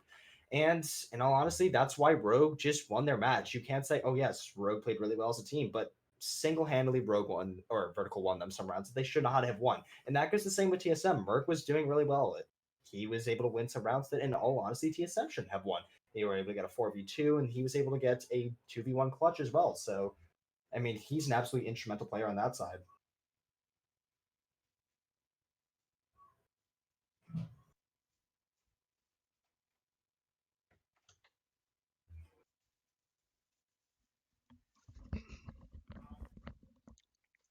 All right, I'm back. Hey, how you doing? Great. Rogue Nice. is up 1-0 in map count, and they're going to Consulate. This is a map that TSM played versus G2 during the Raleigh Major and lost. So they have to be feeling somewhat confident on it to want to take G2 there. However, I'm pretty sure Rogue has consistently played well on Consulate. Am I wrong with that? Am I wrong to think that? I'm thinking that off the top No, of I my think head. that's I could be correct. completely wrong. I don't have a No, stat I'm sheet pretty or sure anything that's in front of me. correct. I mean, you could be. Who knows? Right, yeah. But I'm pretty sold on that. Let me just see what the observer is saying about why we are waiting for the match. We are on the same clean feed, correct? We're just If sitting in anyone the has lobby, any right? questions, by the way, about like any of the matches, answer it simply because we are waiting for this next match to divulge. So, have any questions regarding anything about DreamHack, anything about Siege, anything about anything, more welcome to ask it. We'll answer it to the best of our honest ability. Yeah. What happened to the G2 roster? It's still staying together as of now. Okay. This was supposed to be a 5-minute break. I'm sure that if I'm Rogue right now, I'm hype. I am excited. Oh, yeah, I without a am doubt. ecstatic, especially if I'm Vert. So they have to be, breathing a little bit, taking it in, talking amongst themselves as to how they're going to continue on to the next map.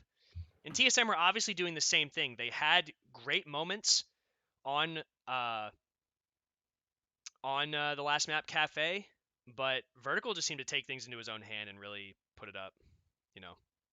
Someone brought up a good point, or an okay point, I guess you'd say, that he can't be compared to Joystick, Shaiko, Uno, and Kanto. And the thing is that he can be. I would say when it comes to game sense, there are players within that listed category that do have better game sense than he does. I would say there's players that have better mechanical movement than he does. I would say that he's on par when it comes to Kanto, when it comes to individual aim, skill, and consistency.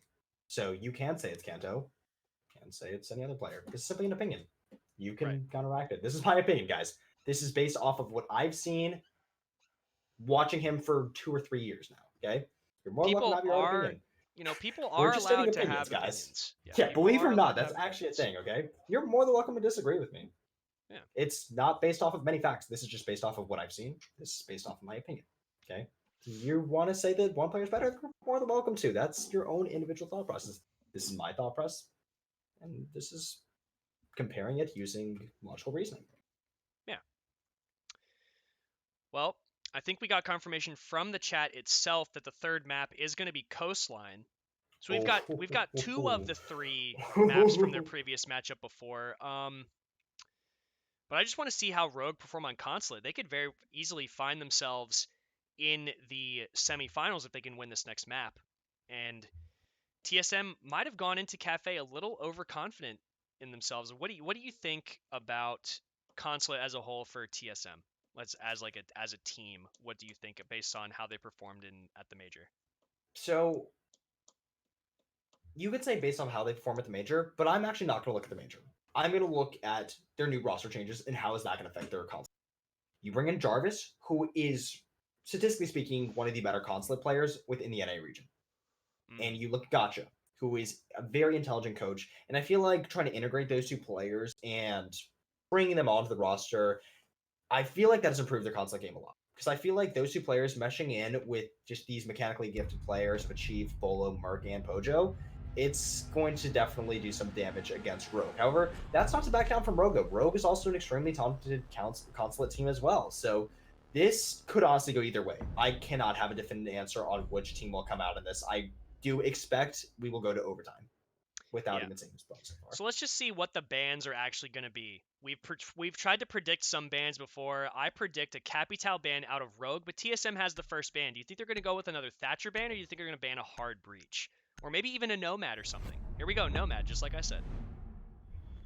Yeah, Nomad's not surprising whatsoever. I mean, so many run-out opportunities on the entirety of this map simply because of the dynamics of how it works. You can run out from yellow stairs, you can run out from piano, you can run out from multiple windows, and putting Nomad on the board allows attackers to be a little bit more comfortable regarding their position. Capital ban coming out is not a surprise either, simply because Capital is such a potent operator regarding his utility, has smoke grenades and 2 asphyxiating bolts. They will soon be turned into fire bolts, but they're basically the same. Yep, Echo ban coming out from Rogue. This is what I was talking about. They feel like they have to ban Echo versus TSM because of the way TSM either position their drones and relay information to each other to rotate around the drones themselves. So, what do you think the last ban's going to be? You think we're going to see a Mira ban again? Honestly, if it's a Mira ban, it would literally be the same Mira as every time banned, so I wouldn't time. be surprised. Now that I said it, she's not going to get banned. No, it is. It is Mira. No, it is Mira. Yeah. So, I wouldn't say that these are predictable bans per se. I would say that these are just bans that, both of these teams are comfortable banning on this map. Rogue just typically will ban Capital on most maps, and then banning Echo versus TSM seems to be just the way that they want to play against TSM. It definitely evens up their chances in a way, because the last time that TSM had Echo available to them to play against Rogue, they wiped the floor with them. So yeah. And I don't think it's necessarily a counter ban. I think it's more of a comfort ban because they can counter Echo. I mean, we saw them win it with Echo on the board. But, well, no, let me clarify. They did not win it with Echo on the board. However, when they have had Echo on the board, they've been able to do a multitude of things that able to counteract it. However, having that off the board, not having to worry about it, seems to be their go-to mode. So they're going to try and do something else, and that's going to be quite interesting. We actually see this operator lineup. It doesn't look right. You know when you see colors of the lineup, it just doesn't feel right? Seeing a Thermite, a Thatcher, no, Thermite Thatcher, that makes sense. So then we see another Hard Breacher followed up by an IQ and a Griffin. That's not a typical operator combo you see. Usually you'd integrate some vertical play, like a Sledge or Black Fuck, but that's not gonna be the case. I think that the purpose behind bringing the 2 Hard Breachers is not knowing exactly where TSM are going to defend first, obviously, but now that they have gone down to the garage, I imagine that they're going to open the bathroom hatch and the wall behind the bathroom hatch to look behind White Van from the top of Yellow Staircase. A bomb has been located. At least that's in what my opinion is the best utilization of all hard breaching utility. Easily, however, is taking a ton of damage from Merc and is going to trade it right back onto him. Wherever Merc is firing from, he's still going at it. One Thatcher is going to get expended to stop some of the Bandit batteries from being utilized, as Achieved has a drone inside of admin and is going to be making sure that nobody pushes from that direction. Merc now moving his way back through Piano, which I believe he was at before, going for that spawn kill. Easily he's going to have to be very wary moving forward, because if he gets taken down, that's going to cripple Rogue's push significantly, as Bolo's playing on the yellow staircase, just trying to help Achieved maintain top floor control. So we have 3 players off-site for TSM, and we're not quite sure all of Rogue's positioning yet, but it looks like Vertical is going to spot out Mozzie being played by Achieved, and Eclipse is waiting for him to come down the Visa staircase, so they could effectively have him pinched, but Vertical seems to be under the impression that he is inside of admin at the moment. Yeah, so he's going to be trying to play a little bit more passive, trying to figure out all the intel. TSM chooses to hold. Right now, see Eclipse and Vertical trying to hold their angle, see if TSM wants to play again, but they are not reading into it under the circumstances. What is that? Oh, that's a drone. Yeah, that was a drone. That's actually not a bad idea. I mean, placing a drone underneath the desk, I mean, it's not like you place a Valcam there, because 90% of the time, those will get spotted out within admin, so deciding to place a drone in there is one of the cool adaptations we're going to see from Achieved. However, he's going to be playing downstairs from Archives rather passive, and he has not been drawn down yet, and it seems we're going to have a little bit of a stall coming out from Rogue. They've expended 2 minutes, and they have established, effectively, no map control, to be quite frank. Well, they have control of Visa, which is definitely important to lock down all the flanks, but they are going to now drone out Merc. Merc's going to get taken down from the hatch. Oh, it's... Okay. I guess we're going to come over here and shotgun him through the floor. Or easily just going to steal the kill completely. Nice. Okay, so look at this. This is what I was talking about. The exothermic charge is being used on the wall to open the hatch and the wall to look behind White Van. So now Easy's going to rotate his way back towards the main part of the garage. Slash going to pick up the kill onto Jarvis, as Trackslinger is going to be peppering down the yellow stairs. Right now, Bolo trades it back onto Vert as he haphazardly walks right into his angle, and now Pojo Man is going to be waiting, potentially thinking about a bandit charge, but won't actually end up doing it. He's now going to be forced to hide behind the black car, not knowing exactly where he can push from, looking back up towards the hatch. Pojo is in a very, very bad spot, but Bolo's going to pick off a huge kill. Pojo Man picks up another onto Shuttle. And now this is huge, actually, as Achieved and Pojo Man finishing them off, and TSM holds strong there.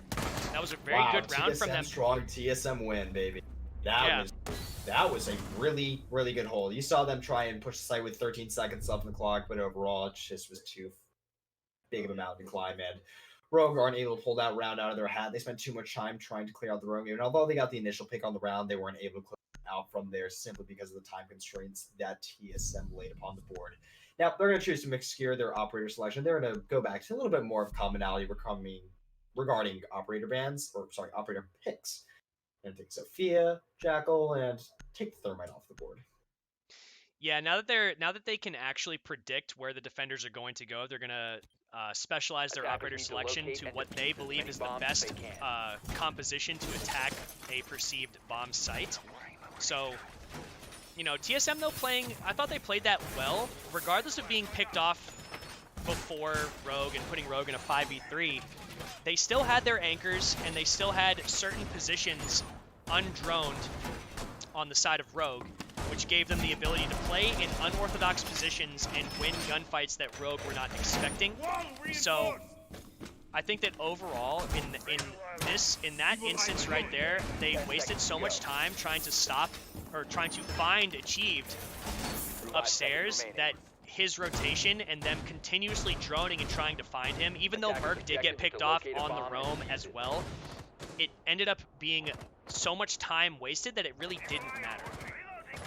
Yeah, honestly, it's not something you can overcome quite easily. And going against TSM, they're going to expose every extremity that you have placed within you. So, yeah. Honestly, the fact that Rogue wasn't able to come out with that round just makes perfectly sense. I mean, they had just too long of a stall. Attackers have located a bomb. In your favor. But, you know, will work out in their favor? That's going to be their advantage, as they are ever so famous for, and they're definitely going to implement it with absolute fruition. Yes. Actually trying to disrupt the push on the west side, which... Did he throw a track stinger in there? I he did throw traction right there, and that's what's going to be quite intriguing, because that's a lot of wasted utility right there. That's going to get easily dispatched by TSM, which, honestly, that could have been used some other place and been very effective. But, you know, speaking of effective, that's the hard reach off. Achieved, able to take one out, and that one will be Shuttle, baby. But he's going to get tracked, so he's going to have to forfeit, make his way downstairs, and hopefully try and forfeit any control that he Bomb previously located by attackers. I think that Achieve ran out via double door. He likes to do I'm this. pretty He sure likes to that do he this loves trick. doing that. Yeah, he likes to do this trick where he shoots the double door barricade down to one shot, and then instead of tearing down the barricade or meleeing the barricade, he just shoots it a little bit and it opens and he's immediately outside killing you. So that's probably what he did, and Achieve with a second kill onto Slash. That was a run So that's out a again. big deal. Yeah. This is just, dude, Achieved is just, he loves his runouts, baby, and then Bolo is gonna. You cut off a little bit there, so I'm just gonna. Hold on. Yeah, you cut Restart off a it. little bit there. I didn't quite hear it. Second. But Continue. Bolo picking off Eclipse. Not Eclipse, I'm sorry. Picking off easily. Eclipse gonna be peeking down long hallway. As TSM start to waste a little bit of their utility, they are going to track Bolo. Vert could go underneath him and try to fire, but he's actually just holding an angle on the top of yellow. There really isn't much Rogue can do right now other than try to figure out, you know, how to get rid of this Maestro, and they actually do a good job getting rid of that Evil Eye. The Thatcher from above was in the perfect position based on their communication. Another smoke is going to get expended from Pojo Man. As Vert is still on the top of yellow stairs, he has to be careful of the player peeking his angle. A couple pre-fires coming out, but with only 30 seconds left, it doesn't really look like Rogue have anything to do here. They're just kind of stalling out, looking for picks to try to even it up, and otherwise they're just not going to win the fights. But as I say that, Pojo Man gets taken down by Eclipse. Bolo will trade it right back out. Vert downs Bolo, but he's going to dock himself back up. Oh, he docked himself into the corner. That is so unfortunate, but now Vert is just going to be saving the KD, going up to the roof, and just waiting as the rest of his team and he converse about what went wrong that round and what they can change going into the next round.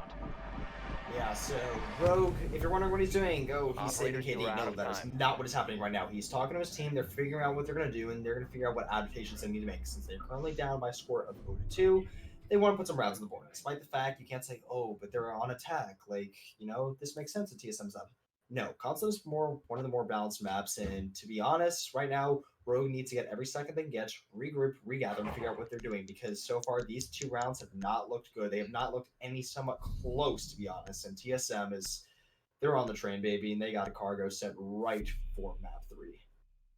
Yeah, what were you saying earlier in the day about Consulate and how it's literally the most balanced map Attackers in need terms to of locate attacking and and defending, defuse that there's bomb. only like a 51 to 49% difference between the two, and it can change in any given match. Yeah, it's really close. And honestly, literally, that statistic can change right after this tournament, simply because that's how close this matchup is. Now, we're going to be going on to this, and we're going to see Mozzie try and disrupt any push, and so far it's been really effective, to be honest, and he's been able to get some drones throughout the drone phase. However, we saw Achieve doing that. Will Pojo be able to replicate the same success when it came to dispatching of the drone utility as Achieved? 10 seconds Yeah, we'll left just before see insertion. what they're going to do. Achieved is going to be on Pulse now with the C4 in his hand, as he is so used to having. He just loves the C4 so much. Jarvis is actually going to be positioning some curious active defense systems. Not quite sure why that one's sitting there. They don't catch Hibana pellets anymore, so it wouldn't really make too much of an impact there unless he's actually trying to play it. And Merc's actually going to go for a shot underneath the desk near circle, taking down Vert. That's a huge pick. Thatcher off the board, not necessarily in terms of utility, but in fragging power, because put a gun in Vert's hand and he will start fragging. So Eclipse now making his way into admin. It looking like they have full admin control, but they have to be wary of Achieve playing down below. They're going to be looking for some footprints, and they're going to find Pulse all the way down in the archives. Yeah, that's going to be quite unfortunate. Thatcher being taken off the board is not something you want to have ideally as your first pick, and the fact that TSM's already going to give Thatcher a run for his money is going to be looking really good for them. That's going to give them some confidence going into this final 2 minutes.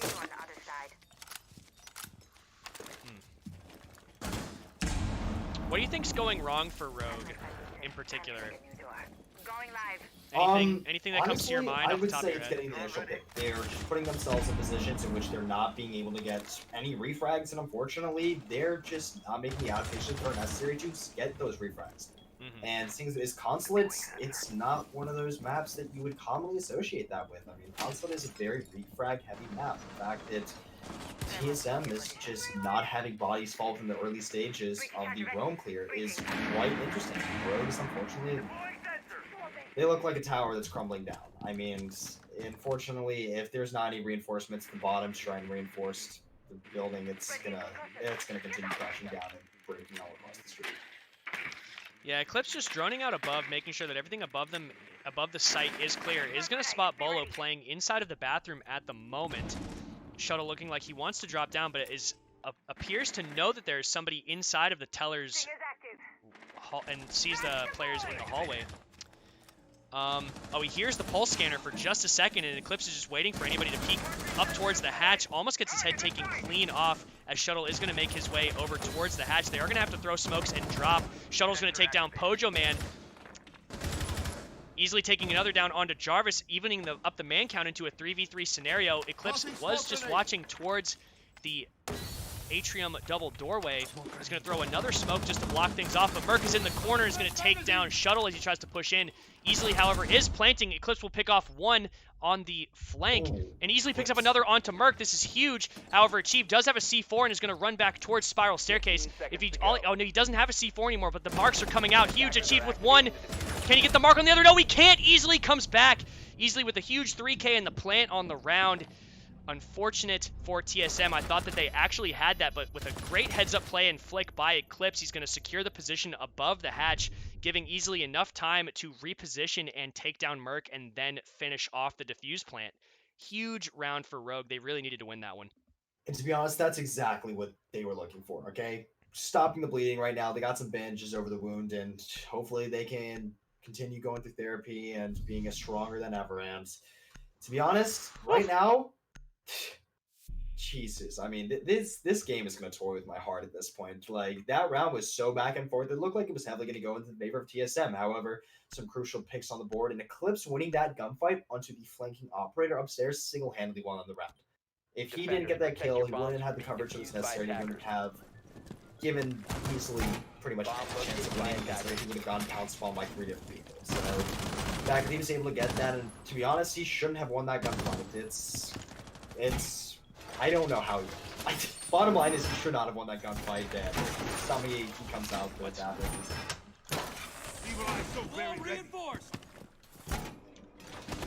Jeez, what is going on there? So I have modded Fogo R6. You have been so helpful in letting everybody know what maps are on. You can now change the Nightbot how you please, but be careful. I will banish you to the Shadow Realm if you abuse your power.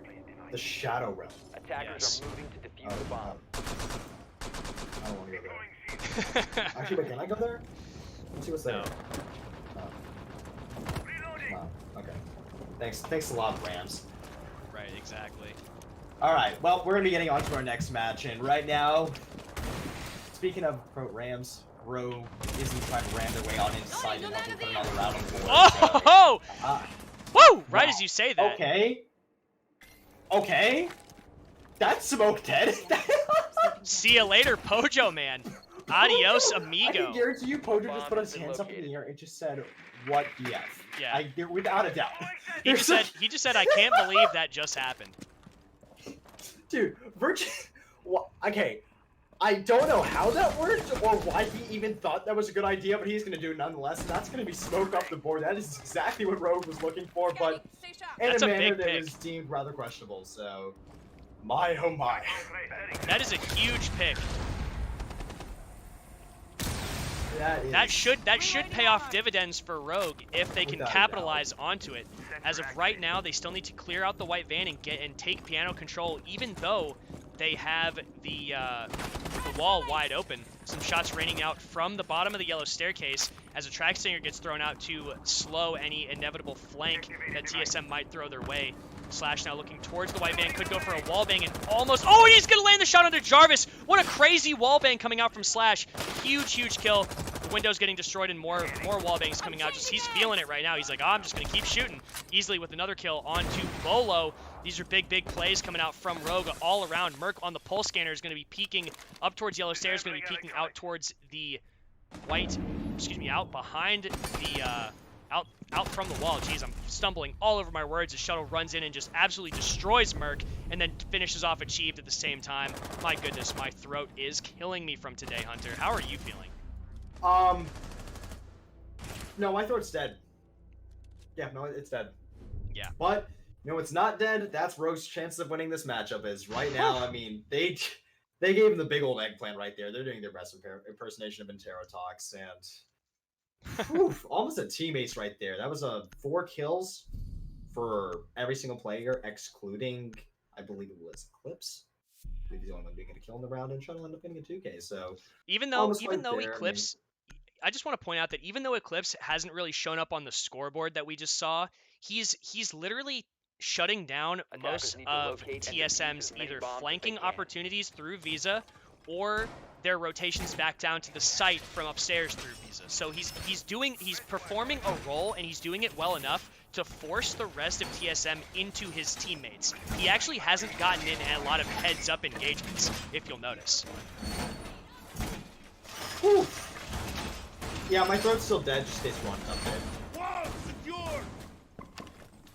It's gonna be quite intriguing. But, nevertheless, we're gonna go back upstairs to console, and we're gonna see if the rest of TSM can try and pounce back and put some more rounds on the board. So far, a 2-score line. I was talking about at the beginning of the match how we're most likely gonna see overtime, and I'm still sticking to that. These are just 2 highly contested teams and 2 extremely talented teams. And both of them actually coming off of recent roster changes. Although nothing regarding the main core 5 lineup of Rogue, they did decide to put Reaper as their main coach. Currently, Ranger is not working as their main coach anymore. He has since moved on. Reaper, their analyst, if you're not familiar with who he was a Major League player back on PS4. He's from Germany. He's a pretty chill guy. I've actually got to talk to him at Raleigh. Yeah, honestly, Ranger's been casting with Stokes, right? He is. Has he been sounding good? I've been watching. He's actually been doing really well, like really well. He was also one of the main commentators during the show match from the Raleigh Major, which I found to be hilarious. Achieved with the pickup onto Slash, but then easily is going to trade it back onto Merc. So easily at the moment, really coming up huge for his team, especially playing a support role. He's getting his frags. He absolutely is, and that's huge from a support role. That's exactly what you want. When they're forced into positions where they have to get kills, you always want them to get the kill, obviously. That should be, that goes without saying. But what I'm saying is that it's rare to find support players who play the support role the way that you're supposed to and still get frags because of the lack of engagements they actually get in and the amount of times they are killed during the plant of the diffuser. Right now, Shuttle needs to rotate into admin to open up this long angle. I think that's what Eclipse is asking for. And I believe that's exactly what's happening right now. Yep, the long angle is being opened up. Shuttle is going to rotate back into the hallway and try to open up behind Bolo. But Achieved is going to run out and take down easily. Huge kill. Oh, and Eclipse just walking right into the shots from Bolo during the pre-fire. However, Vert is going to pick up a kill onto Achieved and trade it back. It is 2 versus 3 at the moment with 1 minute left and not a lot of utility going in Rogue's favor. Yeah, it's honestly not looking good for Rogue so far, and that's also the diffuser down all the way outside of South. So if they want to even attempt to go for a plant, they're going to have to go for a rotation, which will honestly take 20, maybe even 25 seconds. So it's not looking so good for Rogue. They're going to have to go and try and frag out right here. We're going to see Vertical try and repel on into Yellow, see if he can disrupt any defenders that might be residing anywhere in between his crosshairs. However, it looks like he doesn't have any intel to try and establish that, I think that you're a little bit behind me as Vert is going to pick up a kill onto Jarvis and then make his way into the bathroom looking towards the connector. However, Bolo is going to jump out onto Shuttle. If Vert can win this fight, that'd be crazy, but no, Bolo is going to take him down. TSM going up 3-2. Great play from Bolo and knowing exactly where Vert is going to be playing from. Crazy angle from behind the bomb. My goodness. Okay, 13, 12, 11. We good? It's at 13, 12, 11, Oh, Jesus. 10. Yeah, No. just for a disclaimer, everybody, disclaimer, we do not have production with us. We are literally doing this from my house. This was given to us 2 days beforehand. They Five, asked me if I 4, wanted to do it, and 3. I asked Hunter if he wanted to do it with me. Easily in the chat, Vert called you a National Rifle Association. Oh, goodness. Wow. Both these teams obviously just having a great time. They're enjoying this match Yeah, dude, immensely. Locate and defuse the the beauty bomb. of this is that having an NA versus NA contest is one of the beautiful things, because everyone in NA is chill with each other. There's very few people who are like, oh, I don't like this one team, or I don't like this one player. Like, everyone loves each other. We all have a good time at LAN events, and we just love chilling with each other, playing each other, hopefully progressing as a region together. So, what is the time? Because I want to make sure we don't have anything that might be misfearing. It's 20, 19, 18, Located by 17. attackers. We good? 13, 12, 11, 10. Yay, 1 second. 10 seconds left. Yeah, still a little bit off. We'll try our best, Chad. 1 second. Yes, this 5 is seconds map to 2 go. for those of you who are unaware. The mods are doing a fantastic job of helping out. Thank you for it's like the cavalry rolled in. The mods just showed up and they're like, "Don't worry, we'll fix all of this stuff that Rams is too lazy to fix. It's Yes, cool. and Don't thank you worry, to every chat." single one of them.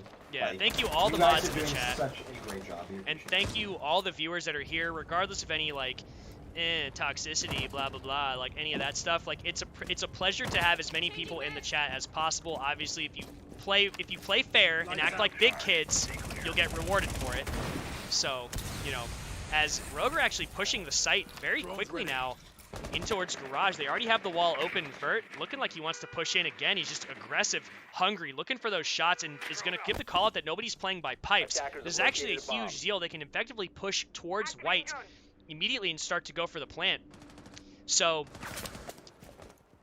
at the moment, though, they need to lock down some of the flanking potential, because if TSM... Oh, my goodness. guard here. Or Eclipse, yeah, Eclipse unfortunately gets peeked around the corner. That's going to be a Don't shame. spoil it. Don't spoil it. Oh, is it? Am I off still? What time is it? No. It's 1:55. Oh, I'm 4 seconds ahead. 52, 51, 50. Okay.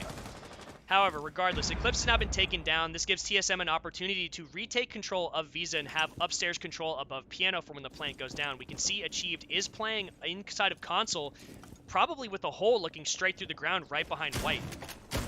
He's going to be opening this hatch, either making the hole that I'm talking about or already has it. Otherwise, yep, here we go. They're making the hole above to look behind white. Track stingers are going out.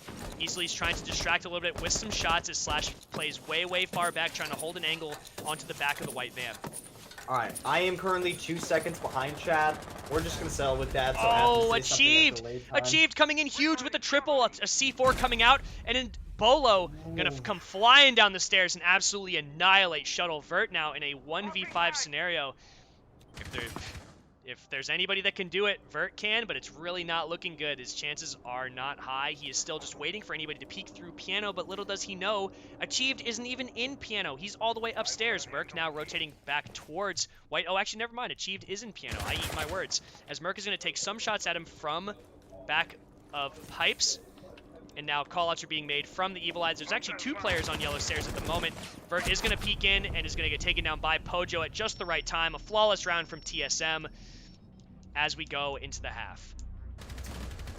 Wow, that was a really good round coming out from TSM. Fortunately, Rogue's not able to even tack on 1 kill on the board, and that's going to be the absolute giants just coming out, and they are going to make their presence known on console lit. I'm tired. What about you? I'm tired too. Yeah. It's been a long day.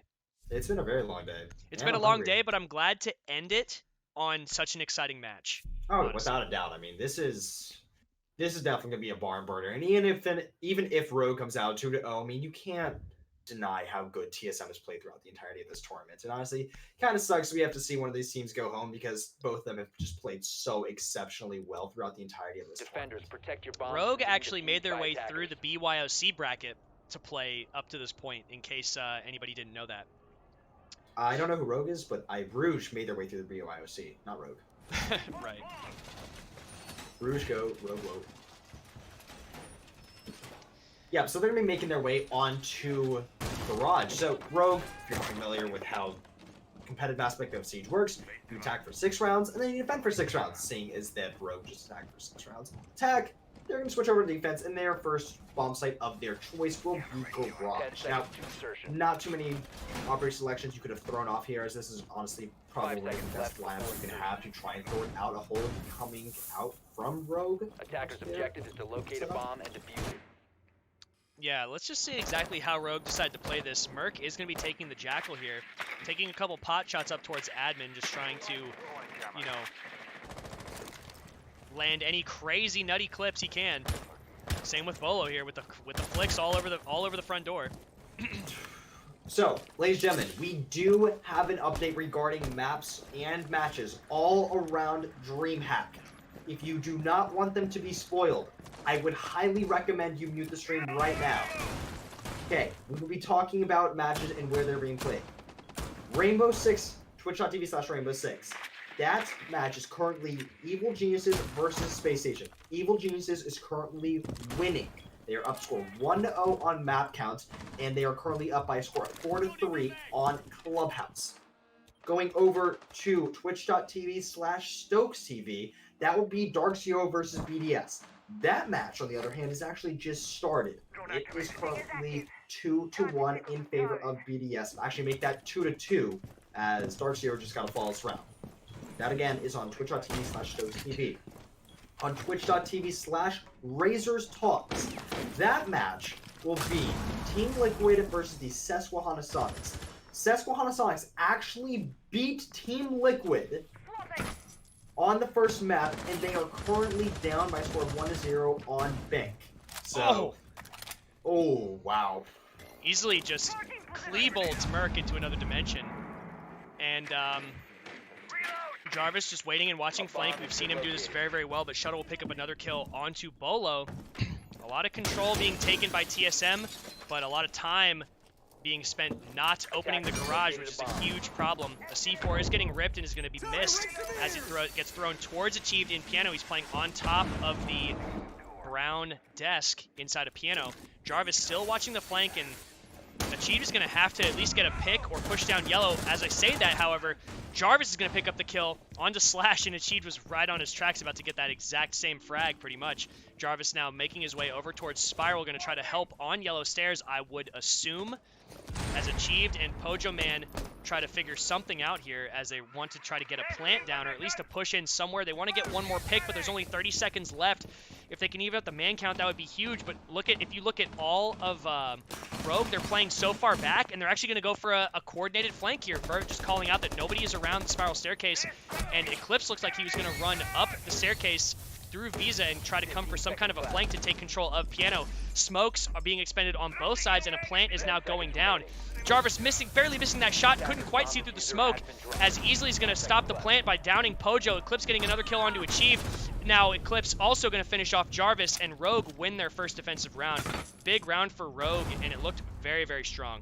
Yeah, that was a really, really good defensive round coming out from Rogue, and honestly, that's exactly what they're looking for. They are currently down by a score of 4-3, but not to worry, because they are on defense. They're feeling themselves. They're a little bit more comfortable now that they're not on attack, as predominantly they, statistically speaking, do a lot better on defensive consulates compared to other teams. So this is someone we don't normally see going off because he plays so much support. Is Easily. He's 8-4 right now. What?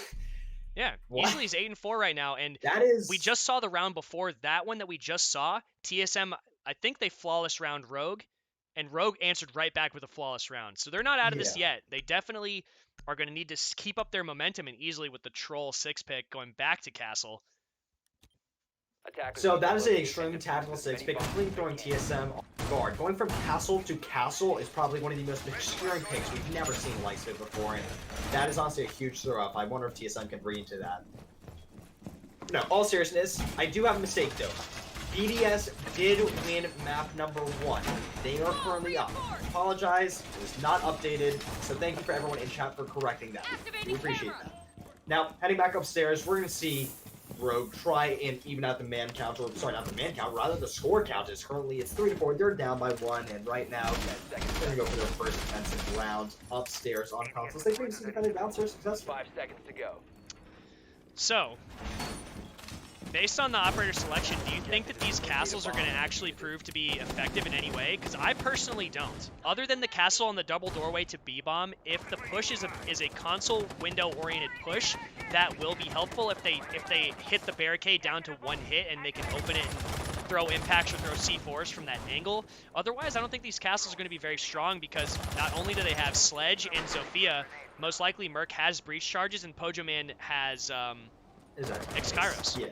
So the castle pick, I'm not quite sure reading into that, like what they're trying to accomplish. I think a mute would have been a much better pick in this instance, but right now we're just going to see how it plays out as TSM take full control of admin and Visa. Okay, so this is going to be quite intriguing. I think the reason they're taking it, they placed it in select locations of which operators that are core counters to castle aren't positioned. So I think this is actually a tactical maneuver by Rogue to try and thwart out any operators that try and position themselves around the castle barricades to essentially funnel them in and force them to go to opposite directions. So this might be a really good play from Rogue. However, as you stated, it's going to be difficult. It's not going to be one of the most crucial picks, and I would argue still that the mute is better in this instance. He's going to make his way on the class, so he's going to get spotted out. He's going to wisely decide to rotate back downstairs and get on cam, see what his situation is, and see if he can position himself within a stronger standpoint. But unfortunately, before that happens, Bolo's there to catch him off guard, and that's going to be easily currently top fragging for Rogue. He's the first one dead, and he won't be able to get any more frags. I was actually just about to comment about how much I liked the play that Easily was trying to make there, putting pressure on the flank sooner rather than later, but it obviously didn't pay off. Merc has taken a little bit of damage, and so has Shuttle. They've sort of traded damage back onto each other. Slash is going to have to be careful, as actually Achieved is going to be taking a ton of damage from that smoke, or not. Okay, that's cool. I guess smokes don't work. Bolo picking up the kill onto Slash as Eclipse is now peeking out towards Visa doorway. Or top of his doorway. Vertical is going to pick off one kill. He still has a C4 in hand, so he can deny the plant if he has to. But it looks like TSM are rotating forward onto Piano. And Vertical looking for those shots. Can he land it? Yes, he can. Now rotating over to Console, but Merc, however, has come down the spiral staircase with a vengeance to take down Merc as soon as he knew exactly where he was and where he was shooting from. Good night. He seeked revenge, and revenge is what he got. Merc is able to rotate downstairs, pick off Vertical, and that's going to be another round in the books for TSM as they go Bolo up by going score 5-3. too. Jeez. Yeah, Bolo has been doing exceptionally well, not just throughout this matchup, but throughout the entirety of DreamHack. I would argue he's probably been one of the most influential players, not just for TSM, but on any team in general. I believe he has the highest rating other than Shaiko, if I'm not mistaken. Yeah, Bolo, once he got the intel that Easily was trying to come up the Visa stairs, he said, "Nah, I'm sick of it." And he just blew up the floor and gunned him down immediately, also along with just pushing in and getting the kills that he needs for his team to gain ground on their actual push onto the objective. He's just playing so well in general throughout this tournament.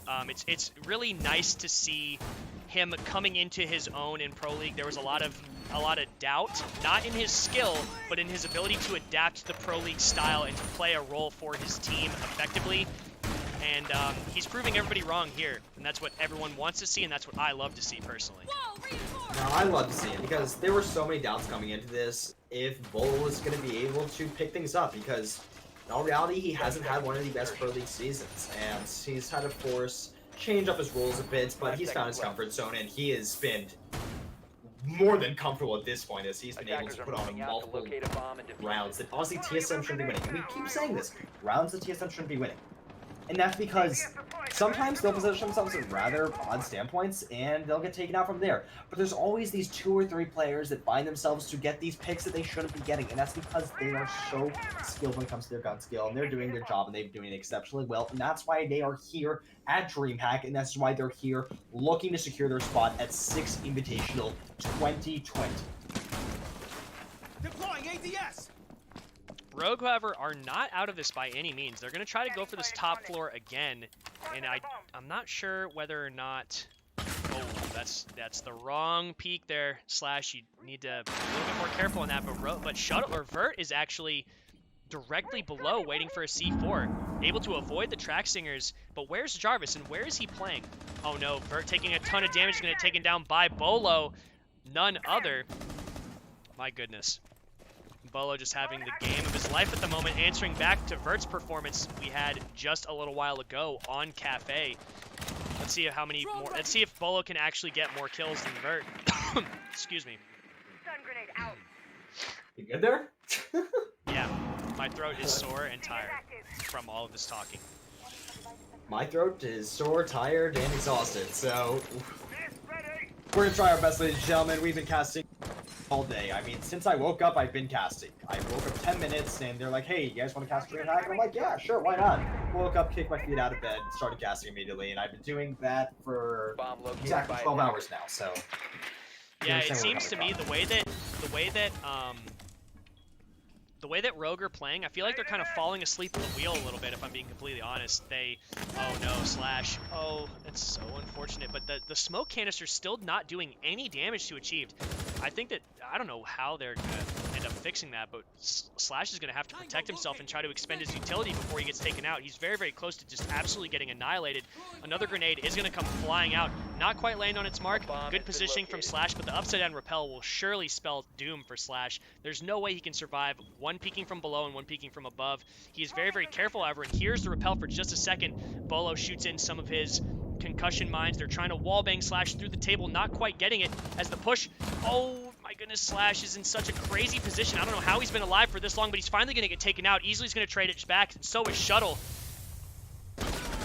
Oh, Shuttle, well played there, just knowing exactly what Merc's going to do. He's going to react to the call out and push in. Eclipse, Shuttle, and Easily now looking to clutch out this round for their team. Achieved and Pojo in a terrible spot, but a nice shot from Easily onto Achieved, and Easily's going to finish it off as well. Rogue answering back, but they still are down one round. Oh, what a shot! There were doubts coming into this. What a shot! Oh! Wow. He said upside down repel, no problem. Okay. See you later. I see you Easily. Oh! Easily making it look rather easy. Oh, he's just... He easily dispatched of Merc off the upside down repel. That was a nutty shot. Oh my goodness. My goodness. That was... Dude, there were doubts coming in here about NA. We're looking at DreamHack. We're coming off a multitude of roster changes, and NA was like, all right, is this the play or not? People were coming in here. They were like, okay, teams are making multitude roster changes. They're probably not going to do as well as DreamHack. Yeah, well, guess what? Every team has showed up for NA, and every team has been doing so well. Even teams that have, unfortunately, paid our respects to, and we've seen them pass and go within the NA region, such as Luminosity and Reciprocity. They still have been looking great. They have been. And this is honestly what we love to see as a region. I mean, we're prospering, we're coming back. G2's out, so that's also pretty good for us. So we might be able to win this now. Yeah, it's how many teams made it to the quarterfinals from NA? Was it 6? 6. Yeah, six teams. 6 NA teams made it to the quarterfinals. 6 NA so that's a big deal. I don't think we've right ever now, had... one of them is up against the only other LATAM team. There's one LATAM team in the hands of Liquid, and there is one EU team in the hands of BDS. They are the last representatives for any region outside of North America. So maybe this is our time to shine, baby. We're coming back. We're coming off of a rather devastating defeat at Raleigh, but we're going to make our way known in this minor. DreamHack Montreal, ladies and gentlemen. Yeah, it's this is actually, I think, probably the most NA teams we've ever had in a final set of games. Final set of the elimination bracket. Excuse me. I'm tired and just stumbling over my words. How can you be tired? I'm expecting you to cast for 12 hours straight and not be tired. I'm Twitch shot. I mean, what? Sorry. The game working in Rogue's favor right now, forcing Bolo off the ledge to take away a quarter of his health. Even the Rainbow Gods want Rogue to win this at the moment, it seems. Wow, I'm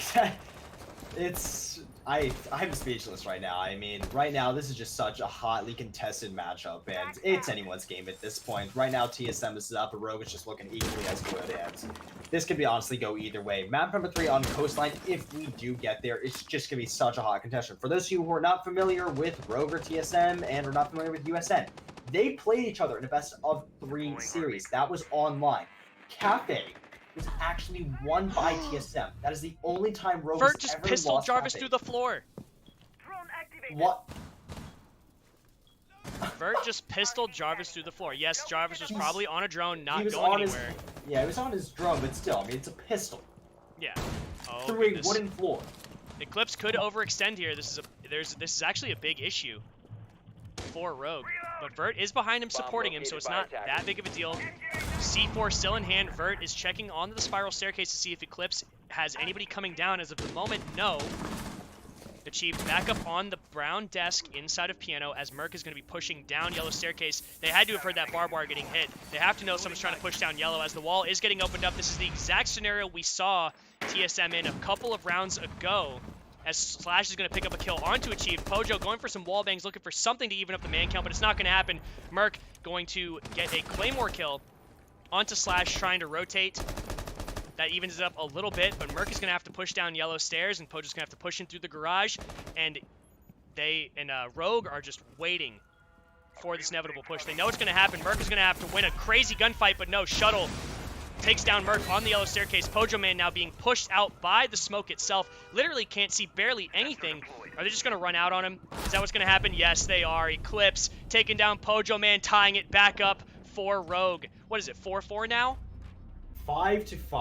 5-5? Oh, geez, this game's going to be over before it's even started. I mean, we're burning up, ladies and gentlemen, but the real question is, when does Bolo play? Right now, there's a tactical timeout looking like it's coming from TSM. So actually, the real answer to that question is Bolo will continue playing in about 3-4 minutes, potentially. Bolo's playing right now? I know, he's only got he only has like He's 13 only got, or 14 kills. I don't understand why he he's doesn't only have got at like least 15 kills. I mean, yeah, I don't understand why he doesn't have at least 22 yet. What, he gets at least 2 kills a round for sure. Yeah, like we're going into the 11th round, he should have at least 24 kills. I'm not impressed. Yeah, no, I mean, he's sure get dropped. Yeah, so all trolling aside, we're officially turning into Reddit. This is not going good, Rams. We gotta stop. All trolling aside, this is a very close game between both of these teams. If TSM are going to be reading into any of the operator selection going on right now for Rogue, they're going to 100% know this is a lobby press room hold. There's no way they take this many ACOGs and it's not a lobby press room hold. So, and this is a really big round for TSM, particularly because if Rogue can win this round, not only will they be one round away from going to the semifinals, but they will also have won one of the technical off-sites, giving Rogue the ability to go back upstairs for their next defense. I want to sleep. Sleep is coming, my friend. Unless there's a map 3, but I actually want to see a map 3. I want to see map 3. I want to see Coastline. I want to see Coastline. I want to see these teams go at it. I'm not sleeping. That's going to be an absolute hot contestation of that. And Eclipse has a holographic on the Aldo. He's been running that the whole time, and he's been slapping with it apparently, I guess. If he has the confidence to run it at land, he has to have been slapping with it. There's no way. Without a doubt. I mean, it's not something you commonly see on the Aldo, but I mean, if for him, continue what you're doing and continue trying to put some rounds on the board. Ladies and gentlemen, for those who are just tuning in or wondering what the map count is, you can either press ! map 1 in chat if you'd like to know. Rogue won map number 1. That was an extremely hot contested contest, and ultimately Vertical had an absolutely insane game. So did honestly the players at TSM, but ultimately was won by a score of 7-5 on Cafe. We are currently on map number 2, which is, you can't tell, it's 5-5, and right now it's looking like we're going to go into overtime. Easily throwing out 2 cameras outside, trying to gain as much intel as possible, and Jarvis has gotten off of Gridlock, and has switched on to the Lion. Do you think? I don't know if this is going to really have as big of an impact as they want it to, but at the same time, attacking lobby, Lion has historically been one of the best operators to attack lobby because of the rotations that the defenders have to make, and Lion's ability to lock those defenders in place, or else they give away their position completely.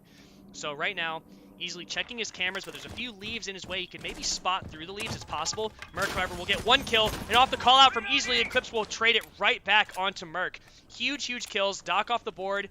Not that big a deal. But IQ off the board, though, that is a huge deal, as the first E1D is going to be coming out. Callouts are going to be coming from Easily left and right for his team, as to anybody that wants to push towards the front door. Pojo Man going to be setting up a drone on Spiral to watch the flank, as TSM are going to try to readjust their positioning and go for some kind of a push. We're just not sure what it is yet. Spam this globe to help out Rogue, baby. I mean, they are so close to this contest, and if you're feeling your team's team, whatever team you support, go ahead, spam their emotes. Come on. I've seen some people talking about why can't we spam emotes? Oh, that's unfortunate. Shuttle's got his Oh no! blown out right in front of him. He and literally he's just gonna- had the floor blown out from under him. That's ridiculous. Oh no, easily he's gonna know Jarvis is there. No, he's not. Jarvis literally placing a claymore. He heard it at just the wrong second, or just the right second for Jarvis. Pojaman gonna come down the stairs and absolutely obliterate Slash. And now it's all up to Eclipse in a 1v4 scenario. Alda in hand, almost a full magazine, but no ACOG, which is the problem. And this is the power of Lion right here. Eclipse literally cannot reveal his position, and he's gonna actually turn his back to the hatch right as someone was about to drop it. The diffuser has been planted. He's looking out the front door, but can't quite see anything. Now peeking behind the B-bomb. Knows someone's going to be playing there, but Bolo holding the angle is going to take him down. TSM now have their way to map point and potentially map 3, which will be coastline if they can win the next round. Hey, I'm gonna be real with everyone here. Okay, I don't see enough chance going on in chat. If you're feeling TSM, get some TSM chance going. You feel Rogue, get some Rogue chance going. We're here to have good. We're not gonna moderate chat with an extreme extent. If you feel like supporting a team, support that team. Come on, it's a party. We're at DreamHack, baby. This is for a spot in the semifinals. Elevate your team up. Let's go. If emotes are being spammed right now, mods, just let them go. Let them go for a little bit. Let the chat relieve some of the pressure they've been building. They've had their hands on their keyboard like, oh, I just want to send all these emotes, but the mods keep stopping me, and they're freaking out. Right now, just let them have it. Let's have a good just let day, the spam. Come on. Let the spam ride. Let's just see what happens. Oh my god. Oh, it's going off. That is you guys amazing. are going Let's in keep it chat. going, chat. Come on. Show your team some support. Maybe they'll come out on top, okay? Remember, loser this Cloud goes 9. home. This is for a Cloud 9. I saw Cloud 9 emote. Yeah, 9 emote's gonna be the pilot program skin. I mean, yeah, Valkyrie bundle looks pretty cool, I'm not gonna lie, but I mean, TSM versus Rogue, come on. Let's get some emotes going. Let's get some chants going. Let's get some cop tosses going, ladies and gentlemen. We're having a contestation up here. We're having a great match. We are potentially going to see map number 3 with an absolute barn burner of teams. 2 extremely talented rosters, along with extremely talented players within those rosters.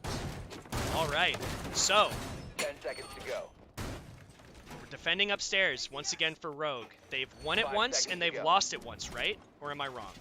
You are correct. Just checking my math. Okay. Attackers objective So, is to locate a bomb and defuse let's it. see what changes TSM make and see if Rogue make any changes themselves. They are not bringing the castle this time. We talked about that before. The castle pick could have been sort of useless in that sense, but they ended up winning that round. So maybe the castles were more effective than we realized, but at the moment, easily opting to bring another ACOG.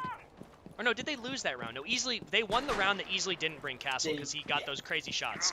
My mistake. I apologize. It has been a very long day. I'm trying to keep everything on track here. And right now, TSM just looking for another admin clear. Pojaman watching and waiting for anybody to try to peek in as he's rappelling in, but nothing is going to happen. Rogue are playing very, very safe and very passive. The long angle is going to get opened up inside of admin. The floor is getting opened up so that they can watch flank. Jarvis still on the Lion. This might be the op choice that they've needed all along in order to shut Rogue down and stop their rotations. Slash playing once again inside of Projector is going to have to stay alive at least for the same amount of time that he was before, because before he played a great position, but he's now on mute instead of smoke, which I actually like. There's no way Achieve can dodge a C4, and there's no way they can drone him out without throwing down a oh goodness, what? They just let him open the wall. Oh, Slash Hug is gonna get aggressive right here. That's Pojo off the board. Huge pick. Diffuser down. Wall's getting opened up. He's just gonna wait for the rappel down from Achieved. Looking at him from on top or behind the table up towards the balcony. Shuttle looking for a flank right now at least. Easily just making sure yellow stairs is clear, making sure no pressure is coming unbeknownst to him. All Slash has to do is wait for the Evil Eye to give him the call out, but unfortunately Merc is actually going to take down Slash. That's a huge deal, easily looking for the upside down repeller at the moment, as another nade is going to be coming in. Eclipse still with the Alda in hand with the Hollow, is going to win the fight onto Bolo. Huge pick, but Achieved is still on the balcony. He has to be careful. He's actually rotated back down off the call. Lion all the way downstairs in the basement, trying to hunt Shuttle down to even up the man count. Shuttle, however, is biding his time as Achieve picks up one onto Vert. Looks like all of TSM are still downstairs, and I think they still have one E, 1D left. I'm not quite sure, and I think Shuttle accidentally just shot and might have given away his position. That's a huge deal. Right now, Achieve repelling back up onto the balcony. As it looks like Jarvis is taking a little bit of damage. I'm not sure if it was a pre-fire from Shuttle. No. I know I heard him shoot. Don't give it away. I'm not saying it. Oh, the Claymore! The Claymore is gonna have Merc come back down the stairs and finish off, but easily bringing it back. It's still a 2v2 scenario. Merc has to go for a plant, and there's still one E1D left, which is the big issue here. Oh, Eclipse on the Alda taking down Jarvis, and now Merc in a 1v2 scenario has to plant or go for the kills. He's going to push in, looking for one. Can he get the other? Oh, he's so close, but he can't. Easily going to tie it back up, and we're going into overtime on Consulate. Oh my gosh, this is such a back and forth match so far. You thought the Dark Zero versus Evil Geniuses match was good early. What? Are you crazy? Look at this match we have on our hands, ladies and gentlemen. We're headed to overtime. We're looking at map number 3, essentially, and we are looking at an absolute barn burner between these two teams. Yes, absolutely. Lots of players coming in big for their teams, easily, in particular, Eclipse as well, especially that last round. Achieved and Bolo trying to, make something happen on the side of TSM, rally their team behind them in terms of overall frags. But this is getting so down to the wire, and Slash is actually going to be... Oh, I see what they're doing here. They picked the Rook. Going into overtime, you don't know which team is going to have attack or defense first. Slash switching off of Rook, trying to feign that they might be going back upstairs to try to alter TSM's picks, is going to 6th pick to the Bandit, which could come in huge. However, it's not going to be that big of a deal at the moment. It could have been, is the point that I'm trying to make. Because Achieved is once again going to most likely play on top of the desk inside of Piano, open up the floor. Merc is also on IQ, can potentially just shoot the Bandits off through the floor. Jarvis, once again online, will most likely be trying to play inside of Visa, but he has to be careful of Vert. So we're going to see whether or not Merc is going to go with Jarvis to try to take control of Visa, or whether or not, Jarvis is going to be left to his own devices and have to try to fend off an angry Pulse being played by Vert. I guess you'd say it's a rogue Pulse. Oh ho! I see what you did there. Oh. Ladies and gentlemen, listen. Everyone in chat right now, I don't see enough emotes. Come on, if you want your them right now, they need everything. You want TSM to go to map number 3, let's see those TSM emotes. You want Rogue to close out, let's see those Rogue chants. Let's see those Rogue emotes. Let's see everything. Come on. I don't see enough of it right now. Give your team all their energy they have. Whatever team you want to win, give their energy. You want TSM? TSM, take my energy away. You want Rogue to win? Rogue, take my energy away. We're here in overtime. 2 rounds can mean the difference between potentially having a spot at SI-20 and going home in despair. This is intense, honestly. Like, this is a very intense match, and it's unfortunate that we're seeing it in the quarterfinals and not at a later stage in the tournament, but I'm so lucky to be casting it, and I'm so lucky to have such an amazing chat with the mods. Hunter, you here with me, making everything that much better. This is huge. Oh, goodness. Not good for Eclipse. I can't tell if that's Eclipse or Easily playing in there, but he's going to have to rotate back down after that wall gets opened up right behind him. Looks like it was Eclipse as he rotates back down and was caught in some kind of pre-fire. Achieved just shotgunning the floor, looking for anything that he can get, but nothing quite yet. They're just going to want to get the wall open if he can. Fat fingering there for just a second, trying to get the Bandit batteries off the wall. Achieved getting on a camera to make sure he does not get flanked. And TSM taking top floor control. Oh, goodness. Merc taking some shots from a shotgun, but not enough to do significant amount of damage. Slashug waiting to throw a potential C4. Can't manage over the wall because the floor is open above him. Yeah, that's Rogue now scrambling. Right, yeah, Rogue is now scrambling, trying to figure out what to do next. They're trying to solidify their positioning. And Merc is going to take down Pulse with his pistol through the floor. That's exactly what we needed to see out of him in this scenario. Slash now has to be very, very careful of anybody trying to hold off the Visa staircase. He is going to get droned out. They do know that he is there, but I doubt anybody would peek him. That would be certain death if anybody was actually going to peek him at the moment. So Slash is going to be pinned down here with his position knowing that he's trying to go for a flank but cannot. The rest of TSM, with less than 30 seconds to go, are going to be mounting some kind of a push here, as Easily is trying to put down Smokes in a position to stop the plant. Bolo, however, going to pick off Shuttle. TSM is potentially 1 round away. Can they close it out? It's Shuttle against the world. 7 seconds on the clock. They will do it. TSM round number 13. We're headed to map number 3, baby. What an There's absolute still- contest we have right here. I'm pretty sure there's still one more round of overtime on this map. Oh. Yeah, I'm a little bit too excited there. Aw, let me be excited, man. This is such a good matchup.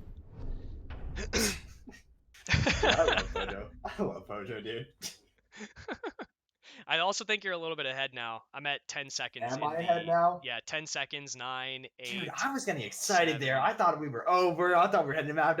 No, we gotta. Fortunately, that stops you dead in my tracks, but you know who's not been stopped dead in their tracks? That's TSM. Is they're gonna keep trying to going forward. Look at Bowler right now. He is 16-6. If you had any doubts coming in here, that's all out the window, baby. Jason Bolo Dottie, he's showing up. He wants to win. He is coming in absolutely gunning, and he is coming to lift TSM over to the major. Oh. But you know what's in their way? Rogue. It's a big change. Slash bringing Dokkaebi? That could be a difference maker. It's gonna be quite interesting. Yeah, it could be a difference maker. Chat, I'm tired. They're going to try to bring the Jackal and the Dokkaebi to track down some of these TSM roamers that they've been having. However, TSM have actually not been roaming all over the place. They've only been roaming in certain areas and usually have been caught, but they've wasted so much time that it actually ends up not really mattering for TSM in terms of the defenses. So, we'll see how this round plays out. It's going to be quite interesting because they also don't have a smoke on board, which is not something you commonly see. I believe this is actually the only time we're going to see throughout this entire minor a single round that we will see a smoke not get played on downstairs garage on console. That truly is going to be questionable to say the least. However, you know, if TSM feels comfortable not bringing the smoke, you, man. Whatever you guys feel is necessary to try and outright win the round. For yourself, mapping 3, you should equal yourself within. So we're going to see them do just that. Is Pojo's going to try and ban trick the wall. We previously saw him attempt to try and do this. Unfortunately, due to an overwhelming amount of vertical play being established by Rogue, he wasn't able to quite do it. However, we've seen him doing them before. He's probably one of the best ban trickers in the world, to be honest. I mean, he's truly underrated in his aspect when it comes to him being able to position himself. He's up there with the likes of AVM. He's up there with bandit tricking. I mean, he's quite literally the founding father of it. So. Oh, Merc just spotted one outside the front door.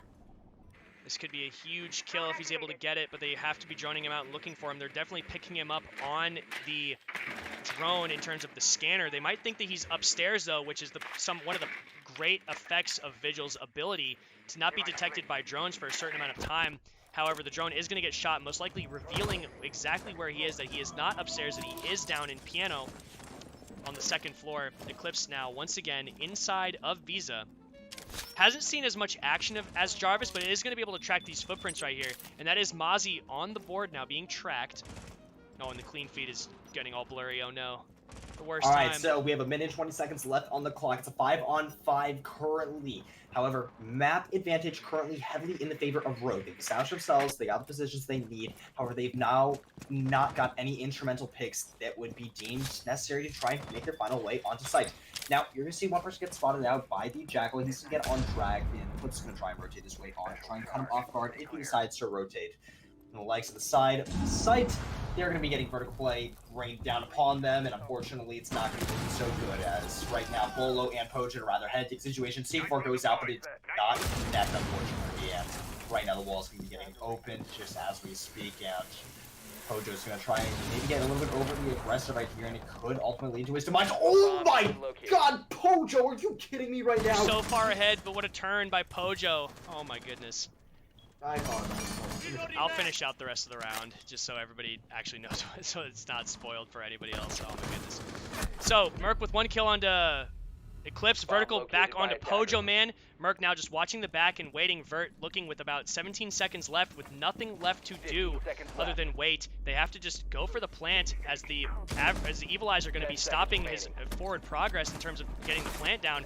Vert is watching behind White from the hatch, and Slash is trying to... Oh my goodness, they actually got the plant down. If Vert can get outside, this is going to be huge. But he's actually going to be waiting for Merc to come up the staircase, and yes, he does get it, but it's immediately traded back by Bolo. Slash now has to be trying to win this. It's so close, but the main advantage is going to be in TSM's favor. This is huge.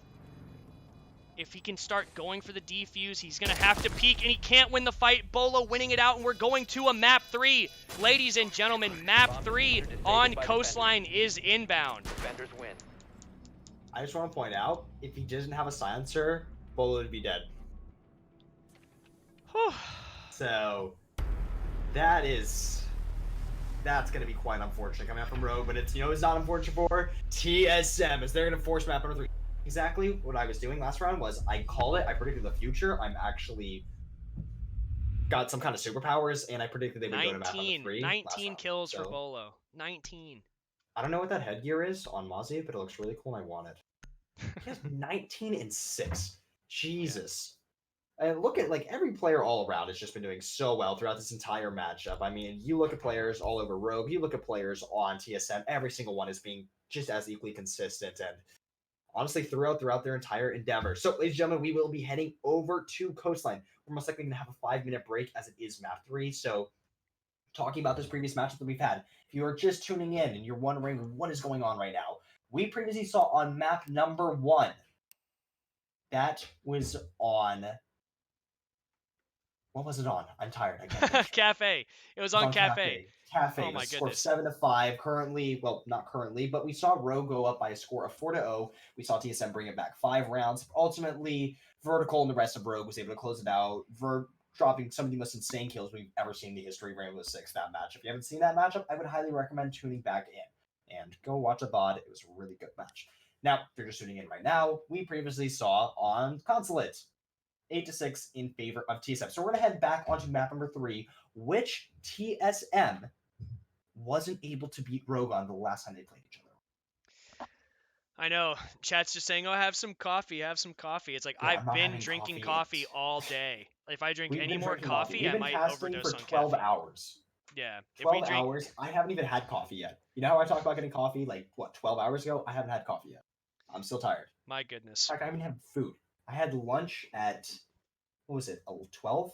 So I haven't eaten anything since then. I'm really hungry. I'm tired. But nonetheless, we got an important matchup to cover, so enough with being tired. If I happen to make some mishaps, ladies and gentlemen, we are trying our best right here. We have no production. We have, at least I don't have any food. I don't have any drinks to try and keep me awake. I am really tired. We're all trying our best here. We're going to be trying here to enjoy this beautiful matchup. So we appreciate you guys joining in chat. We have a great matchup on our hands. Bottom line is, you want to support your team, continue doing it. We're going to have a 5-minute break, so we will be just right back. We're going to give you updates across matches that are going all across the other streams. So if you do want to know what is going on, I would highly recommend muting the stream. I am talking about twitch.tv/Rainbow6. That will be between Evil Geniuses and Space Station. We just arrived on map number 3, which is in Villa. Wondering how we got there. Evil Geniuses took map number 1. That followed it up by Space Station taking map number 2. So we are currently map number 3 on Villa. Again, that is twitch.tv/Rainbow6. If you want to know what's going over on Stokes TV, that will be BDS versus Dark Zero. Currently, that is 6-6 over there. BDS leads by a score of 1-0 map count wise. If you want to know what's going on over at Razor's Talks, that would be Team Liquid versus Vitality, and he is... Vitality. Hold on. I'm tired. Sonics. There we go. I got it. That's going to be 1-1. Vitality's actually here. They took Sonic's spot. And right. Yeah, that was for some reason permitted within the rules. It's going to be Team Liquid versus Sonics, and they're going to be 1-1 heading into map number 3, which just started. It's currently 0-0 on Cafe. So if you'd like to tune into that match, it's twitch.tv/Razor's Talks. Oh, man. I don't have much to say going into Coastline other than we saw Rogue play against Reciprocity on it earlier, and Reciprocity just didn't look good. So if Rogue are going to bring that level of intensity to go against TSM on Coastline, they're really going to have their work cut out for them, because TSM is going to be much stronger, especially going into a map 3 where a lot of their players are just going off. But, Rogue has historically been a very good team when it comes to playing on Coastline, and they did win the last time that they did beat TSM on Coastline the last time that they played against each other. Can you refresh the clean feed since we're in between maps now? I already did. That's what Chad's asking for. Oh, you did? Already did. You refresh it then. Already did. I tried putting myself behind, so. Well, let's see if we're good right now. Tell me when your lobby starts, and I'll tell you when my lobby starts. All right, we'll And figure it out. Again, we'll ladies and figure it gentlemen, out we from do there. apologize if we're going back and forth between us because sometimes one stream lags behind, the other one consists, so some will be 2 or 3 seconds behind. We have no control over that. We're not looking at the same feed. So typically, if you're at a LAN event, you'll be looking at one or even more screens, and you'll be able to basically talk about the same thing from there. You also have production in your ears. We don't have any production. We're looking at 2 different screens, and we're trying to provide coverage on a match that's currently being broadcasted on LAN from our home. So we're trying our best here. So bear with us. We're going to try and provide the best coverage that we. Yeah, and I wish it was just as easy as looking over my shoulder and being like, "Hey, production, what are you doing back there?" Like like just trying to make them. It's like, Just "Oh, look in are my you closet sleeping real over quick. there?" I think It's Sierra not might be that in my easy. closet. Hold on. It's No, not he's that not there. easy. No. To answer a question in chat that I just saw, Joe MD, this is the very first time that a pro league slash live event has been casted and streamed this way in terms of um, streams being done from home by so many different casters and not having multiple streams available at the event. So it was a big planning problem in that regard. Not for me. They asked me to do this 2 days beforehand. So don't look at me. I'm not the one planning any of this stuff. But also, I was on the analyst desk at the Raleigh Major, so I know what it is like being at an event and at the USN Nationals in US Nationals in Las Vegas back in December. So like I know how things are supposed to go, and I can tell just by the way things are set up at events when I am there that it's not an easy thing to plan. And so to have the opportunity for me personally to bring you guys some of these matches and to have the other commentators bring you these matches is actually like a huge deal for all of us. And it's also a huge deal for you guys, and I say that in the sense that if we weren't available to cast these matches, or if we didn't have as many active people in the community to commentate over these matches, we would not be able to watch these matches, period. Like they would just be lost to the ether of the internet and nobody would ever see what actually happens. No So one would have ever seen the G2 versus Team Liquid matchup. That would have just been a thing in the past. We would have just heard the score. No one would have ever seen BDS play G2 in the first place. No one would have ever seen EG versus Darkseer. And most importantly, no one would have ever seen the matches going on right now. We're headed to Gentlemen, we're going over to Coastline, and we will be fighting for a spot in the semifinals of DreamHack Montreal. yes, this is map 3 of Rogue versus TSM. We saw Rogue take map 1 on Cafe, and we saw a very long contest on Consulate that TSM was able to just squeak past in overtime to get themselves to a map 3. I think in terms of momentum going into Coastline, I think TSM has the momentum moving forward. Rogue has historically not been a team that can like really do well under pressure in terms of going into multiple maps over and over again, because I know how much they put into every map that they actually play. But this is going to be very close since Rogue has played Coastline already during this tournament versus a very powerful looking Reciprocity, not during their matchup, but at least in other matchups before. And TSM has not played Coastline yet in this tournament. So we're just going to see exactly what both these teams have in store for us as we move in to map 3. What do you think are going to be the bans? Just off the top of your head. Say them quick so I can say them. I can't talk because there's copyrighted music in the background. Oh, it's too late. Jackal. Damn, Nomad. I was wrong. Next ban for Rogue, probably Capital. They always ban Capital, I would imagine.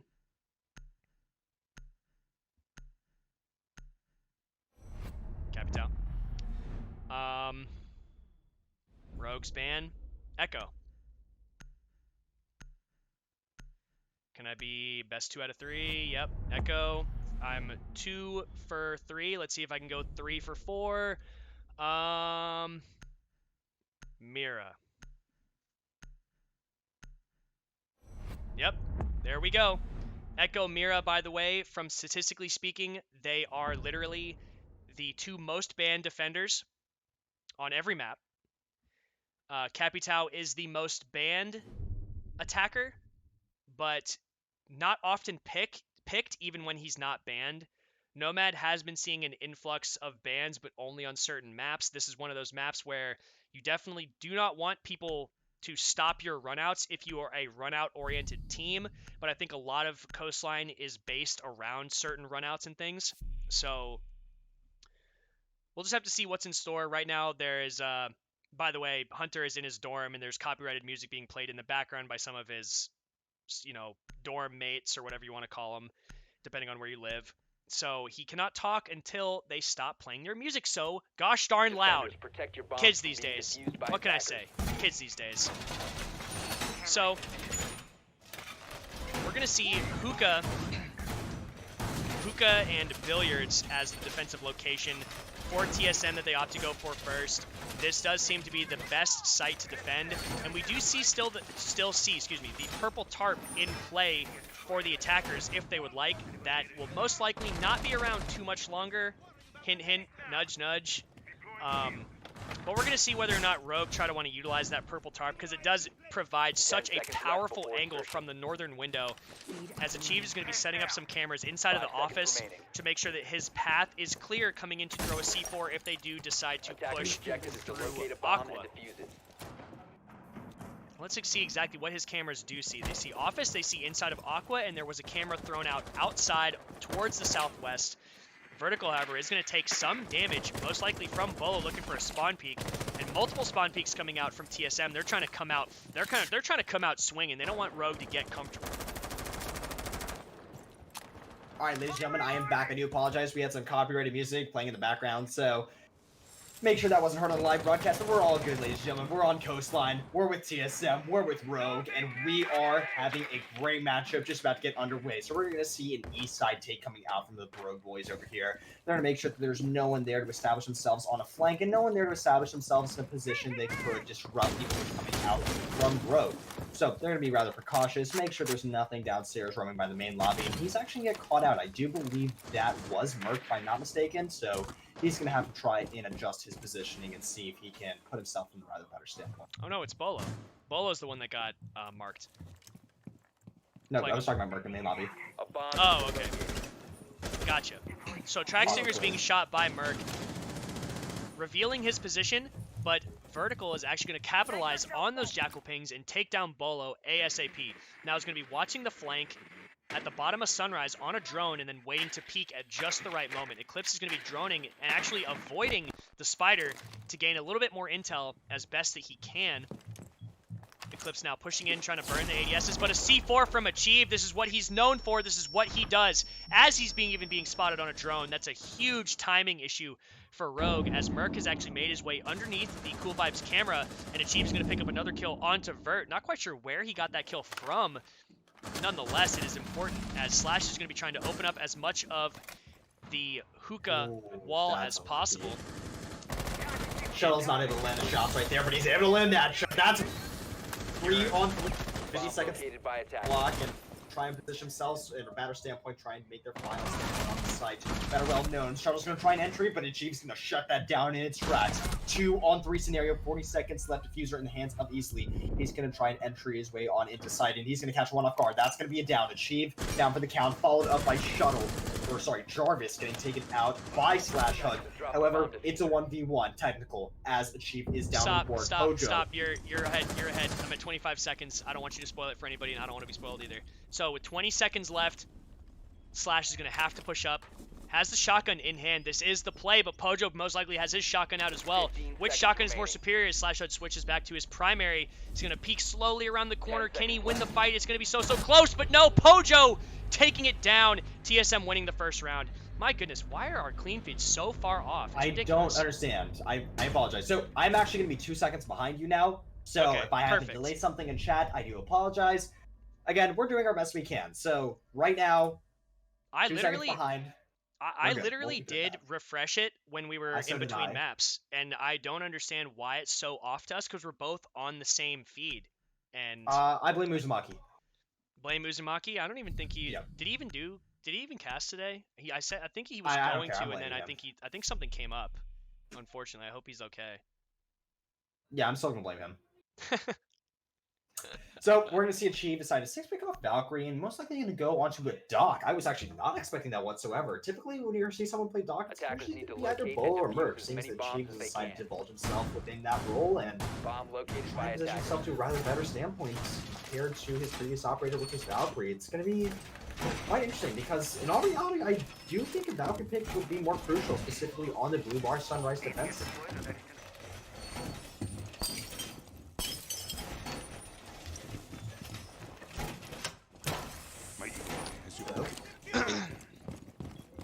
Whew. You good? Getting some coffee? I'm catching my breath. I mean, that's equally as nice. But no, he's not going to be catching that breath. That's going to be Rogue right here. As unfortunately, it's going to stop dead in its tracks. As right now they're down to my 1-0 scorecount. However, not to fear, you still got plenty of rounds ahead of you, and you still got a lot of stuff to work with. So Rogue versus TSM. For those of you who are just tuning in, this is map number 3. This is go big or go home. This is win or die. Will not die. Okay. So, If you died, that's probably really bad. No. We don't want you to die. We just want no. you to go home. I'm totally fine. I am just tired from today. I know we're going to keep harping on it and saying it. I'm sure the chat's going to complain about it, but... Imagine being tired after 12 hours casting trying to do me. Yeah, imagine your man, throat you're not supposed to be hurting. tired. Yeah, imagine your throat hurting after talking for hours and hours. Couldn't be me. Dude, you're a Rainbow Six caster. You're supposed to be providing content 24/7 Oh! and not have any. Oh my! Did Merc just get downed from like super far away? Like what? Shuttle was gonna finish him off immediately. He said, "That's mine. See you later, Merc." Dude, Merc doesn't even know what just hit him. He just got hit by a train, but there were no train tracks in sight. I mean, he has not the slightest of clue what hit him right there. That's gonna be the Mozzie off the board, and no drone intel can be utilized by her anymore. And that's on top of that, that's a C4 off the board, and that's the only C4 of that, which on a blue bar defensive site is going to be extremely crucial. So, seeing that no longer on the board, that's going to put Rogue in a really good standpoint heading into this final minute and 45 seconds. Yeah, Achieved right now putting pressure onto the bottom of White Stairs. Is going to retreat his way back into communications, aka security room. The hatch has been opened up above him, so he has to be careful. The sound cues are going to be giving away his position if he decides to move quickly. But he's still just going to be waiting. No C4 in hand, so there's really no reason for him to be downstairs, honestly. But, you know, he could pull something off. We've seen Achieve do some crazy things this tournament, so without a man disadvantage, he's going to have to pull up big for his team along with Bolo. Pojo Man, though, has a huge clutch potential, so this is looking good. Ooh, some shots raining out from Achieve, from, Couch Room towards Blue Bar window and towards the Sunrise window. Shuttle right now just looking, has to be careful exposing himself to these holes like this. Pojo Man going to peek onto easily and kill him completely, taking him out. That is the diffuser down, I believe, and now Shuttle's going to be aware of his position, and he's going to be, you know, relaying that intel back towards Eclipse, but they have to remove him from that position. A grenade is going to get thrown in. He's going to move. He should have cooked it, though. I don't know why he wouldn't cook it, as Pojo Man's just going to bum rush vertical and take him down with the shotgun. Eclipse will trade it back onto Bolo. Now in a 3v3 man count, Shuttle has to know that Pojo's by that window, and he doesn't have another grenade to get rid of him. So, you know, this is definitely a tough position for him to play in, as he's going to potentially expose himself, but Shuttle exposes himself first, and is actually going to win the fight instead. Achieved and Jarvis now, are they in position to deny the plant? Shuttle is going to go for the plant now in the default plant spot behind B-Bomb, and Achieved is just going to push up. He's going to stop the plant. Oh my goodness. Operators, you have run out of time. Rogue, wow. Rogue fell apart right there. He had to go for the plant, and nobody was covering him. They just didn't have the angles they needed. I mean, we get it. You guys are crazy. You guys are Rogue. You rage. But, I mean, you can't be used... Oh, man, hold on. Back to copyrighted music. 1 second. Hi, you guys. How you doing? We can't talk about that. We're good now. Door has been closed. Yes, Yay. close that door.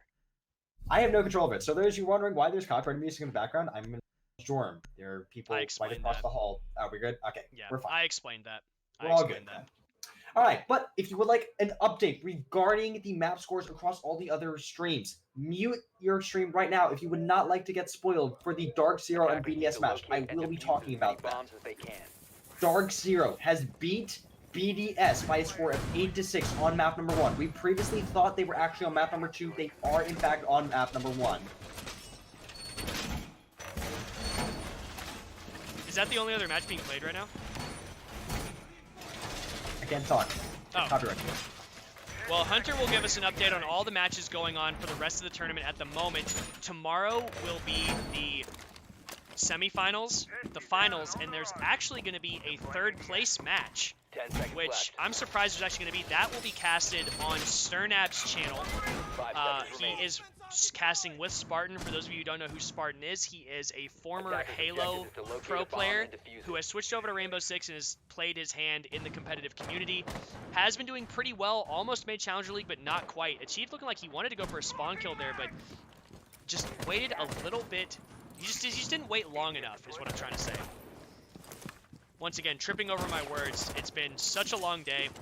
Eclipse is going to be burning the ADS now and is going to get rid of that barbed wire and the barricade at the same time. Could repel upside down. Is going to run across the door, go to pick up his drone. As Shuttle is opening up above Penthouse Hatch and is going to be trying to gain control of Bedroom itself. Rogue is going to want to make sure that VIP is clear and watch that flank and then try to get somebody at the top of White Stairs to make sure that no one can rotate, potentially actually into 90 so he can watch a drone in 90 and just peek around the corner either direction, whether they come from luggage or the defenders want to come from Cool Vibe Stairs. He can watch that flank there. Vert is actually waiting for a run out from Hookah in a very precarious scenario. If I got killed by this angle in ranked, I would be upset. I'm just going to say it outright. All right, we're back, ladies and gentlemen. We're all good, and right now it's gonna be. But despite us, I say that that's gonna be easily actually tacking on a Merc. So, despite typically playing a more support role, he's gonna actually put on the IQ. So he's feeling a little bit more comfortable regarding his gun set, and he's gonna be able to take out Merc from there. And Merc again getting caught out rather early in the round. Oh, this is gonna be a rather awkward shuttle between the Doc Machine. Oh, what a shot from Shuttle! Oh my gosh! My goodness, Shuttle. Oof. My goodness. Achieved is in an awful position now, still getting spotted out. They're just trying to open up the floor above him to eventually push him, but now they don't actually have to push him anymore because they do have top floor control. They're just going to open up as much of the floor as they can with the time they have left. What a ridiculous shot from Shuttle onto Bolo. My goodness. That was cruel and unusual punishment on the side of Shuttle to do him like that.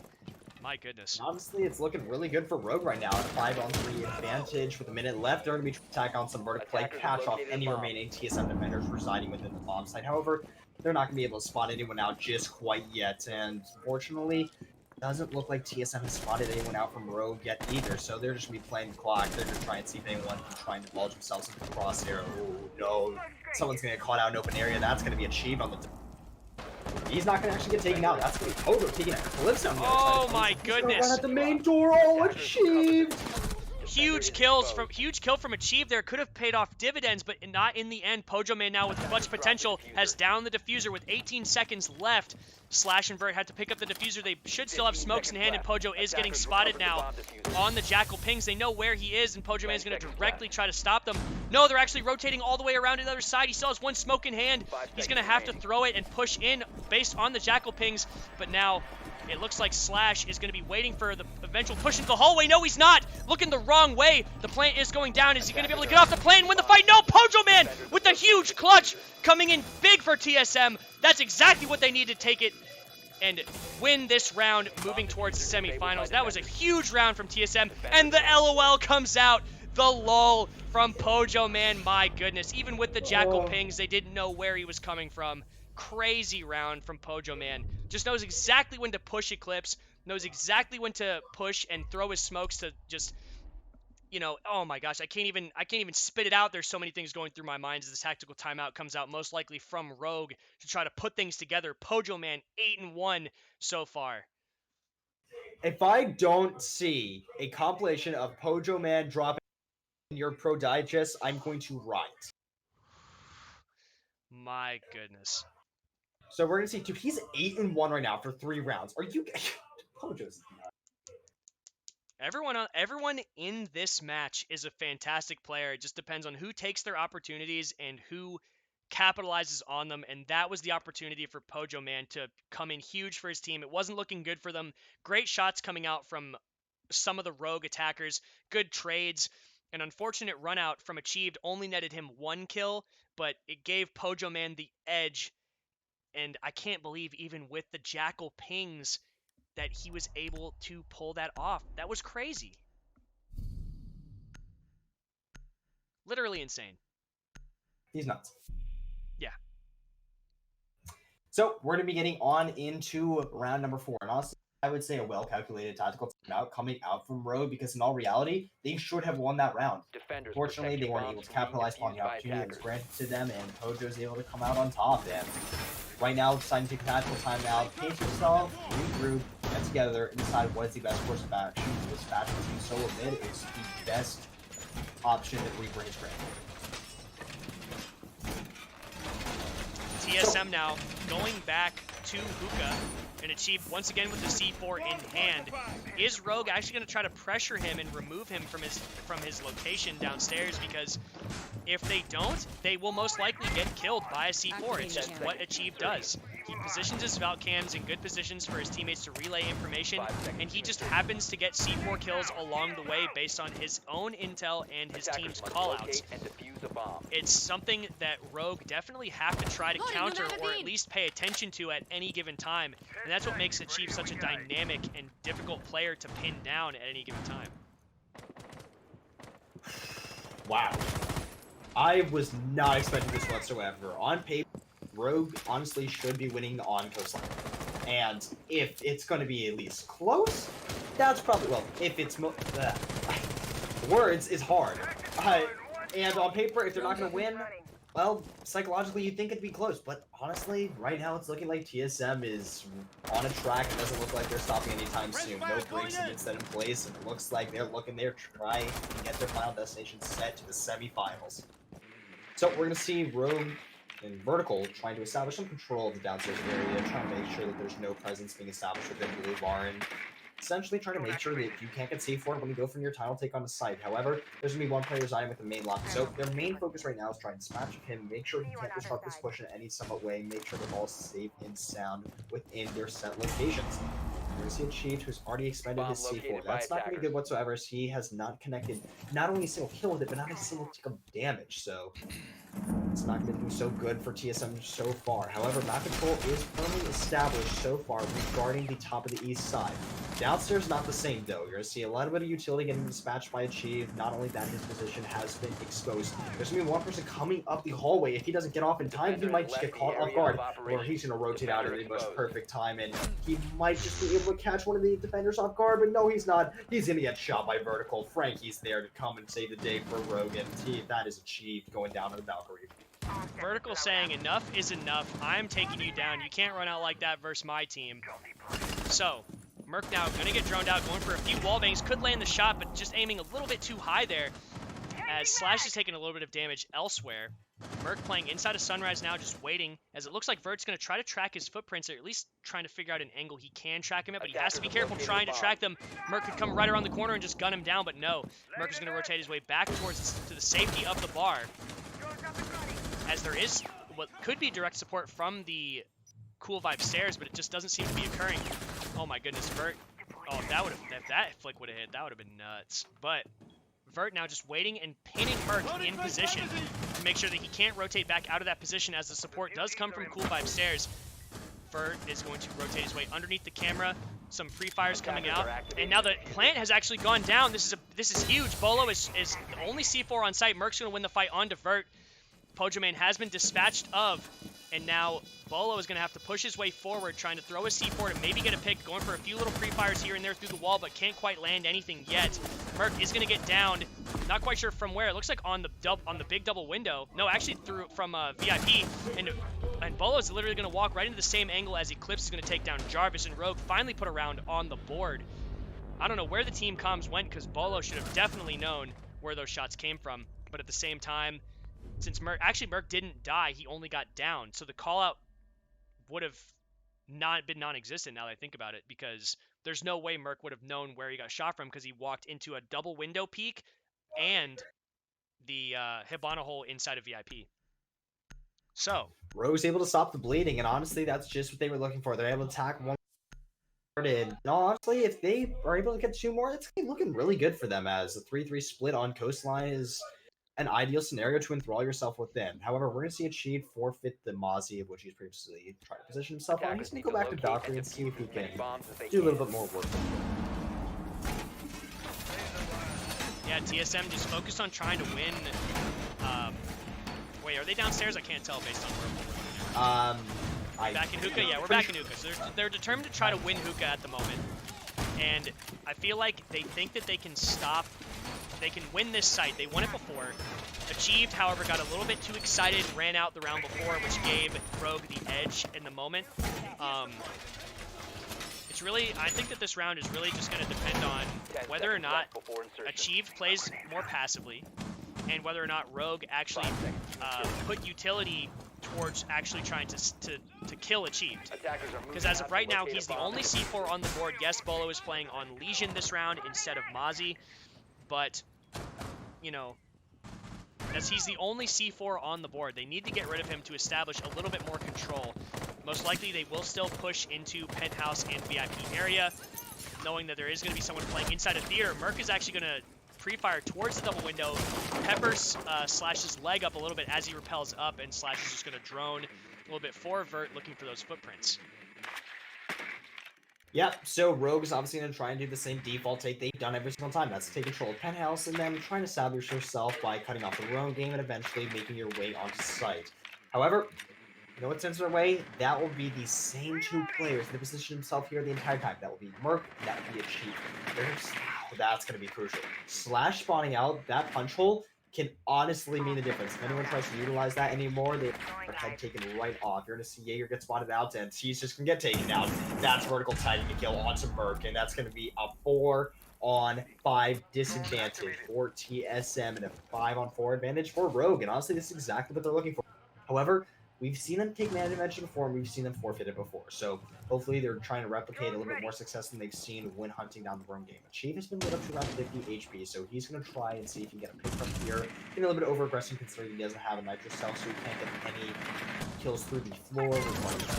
Oh, the timing. Oh, no. That's unlucky.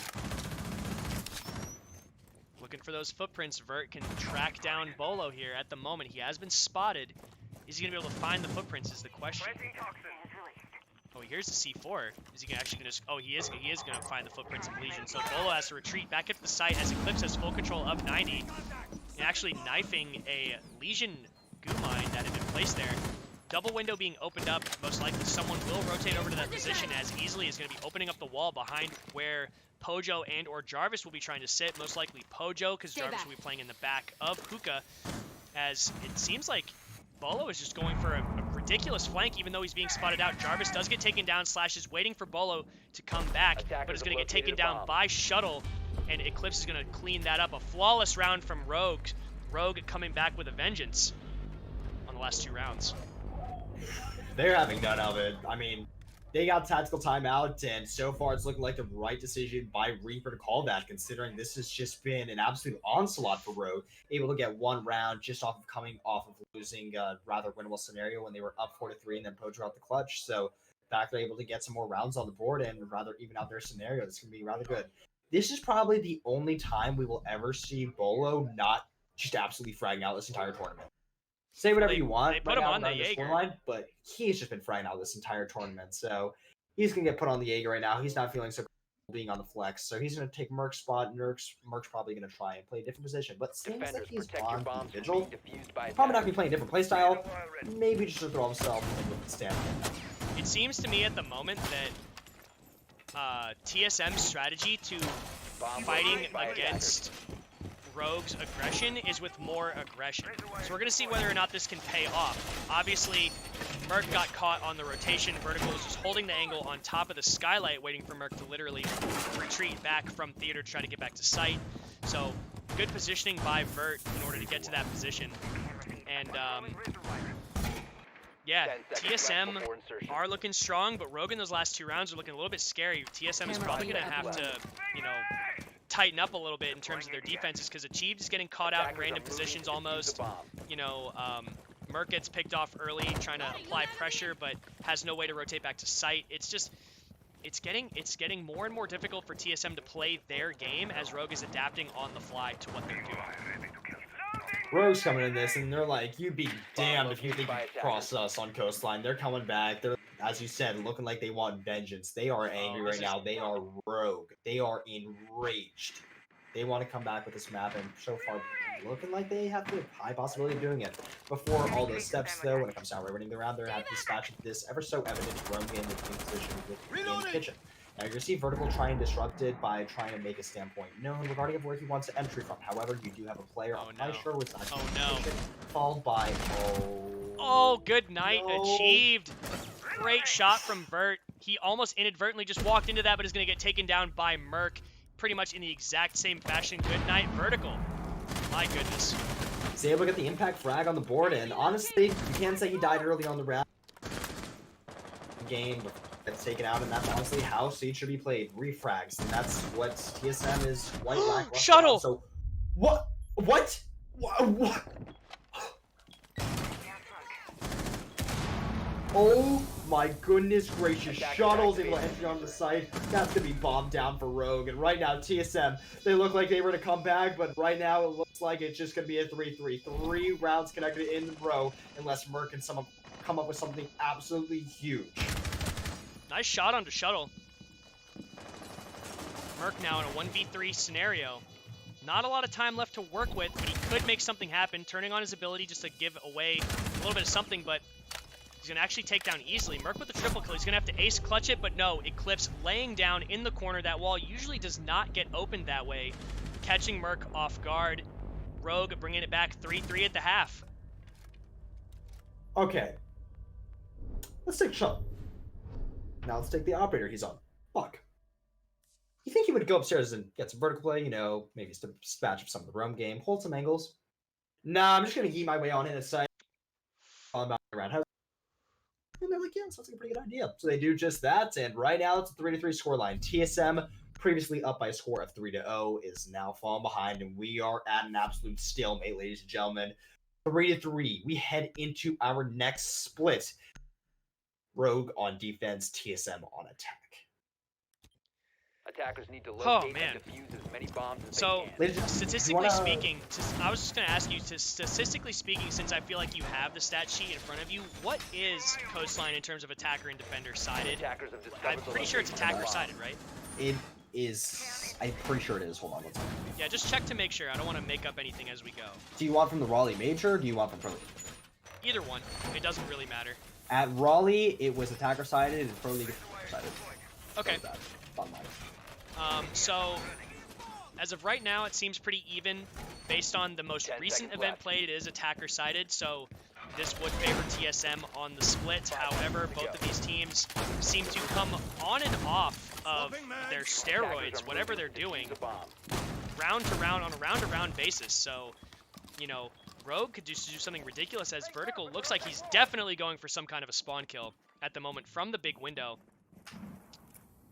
That's actually a really good Val cam. It's going to be found by Merc, though, 100%. There's no way that they don't find it. Oh, no, he's on the other side of the map, so they probably won't find it, as Pojman is making his way into Sunrise, or at least opening the window for the time being.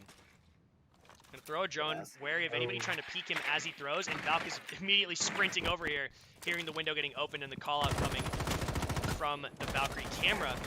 Oh, Bolo with a nice shot onto Easily, not quite sure where that was from. Oh, coming from the office, he must have wallbanged him, or at least caught him rotating through blue bar to try to escape. That's a huge, huge pick. The C4 off the board. But what can TSM do here to solidify their position? They have control of Sunrise, they have control of blue bar. They need to establish control of the main lobby and open up the floor above, and then decide exactly where they want to plant. Oh, that was a great shot, actually, from Bolo, from behind the bar, probably on Cool Vibe. Shuttle has been droned out in the main lobby, and he's going to be trying to anchor this position as best he can, but the front door is open, so he has to be scared of that to an extent. He's not exactly in the best position to just win every fight he gets into. Doesn't look like he has a lot of support around him, but TSM at the moment aren't even outside that doorway. Yeah, so right now, 1:30 seconds left on the clock. It's not looking so good for Rogue, as they're not so solidified in their standpoint. Bolo's able to tag one onto Shuttles. That's going to make their situation a little worse, but not before Vertical is able to tag one. But an absolute flurry of kills is going to come out. That's going to be Bolo and Polo Joe. Clips last one alive. He's in one of the worst situations he can enthrall himself within. He's going to get taken out by Bolo. TSM wins round number 7. Bolo said, I've had enough. We're winning this game. Based on that, he was 0-6 the split. Yeah, well, guess what? He just got a 3K and won that round for TSM. So Pretty sure that was a 4. Yeah. was it a 4K? 4K, Yeah, Bolo even was better. 0 and Why 6. not? Yeah, Bolo was 0 and 6, and just like that, he's doing better than Jarvis. Just like that. I mean, he's pretty much looking like he's on an even score sheet right now. You know what's quite intriguing though? You can see the stall in the scoreboard from TSM. Yeah.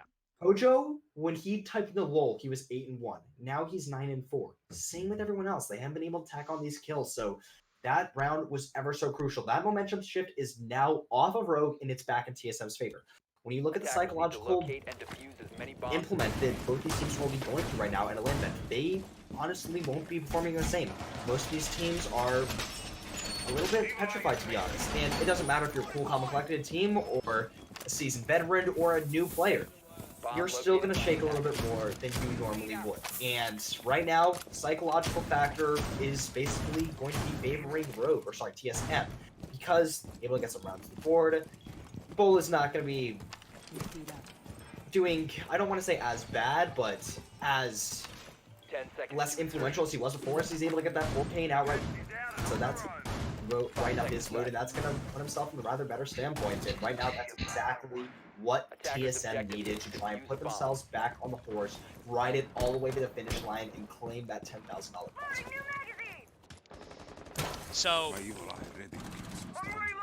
what ended up happening was Rogue's positioning was picked apart slowly by TSM. Shuttle's going to be playing the same position. Easley's probably going to be much more wary of the office this time, as he should have been initially playing in Sunrise that exposed.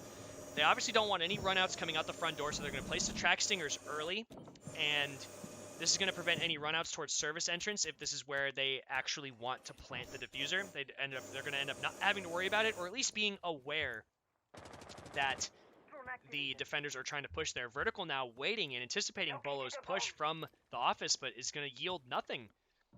It doesn't seem like they're pushing the same way as they were before. Eclipse is now also playing inside of Sunrise, trying to support vertical and just maybe wait and see who pushes from where.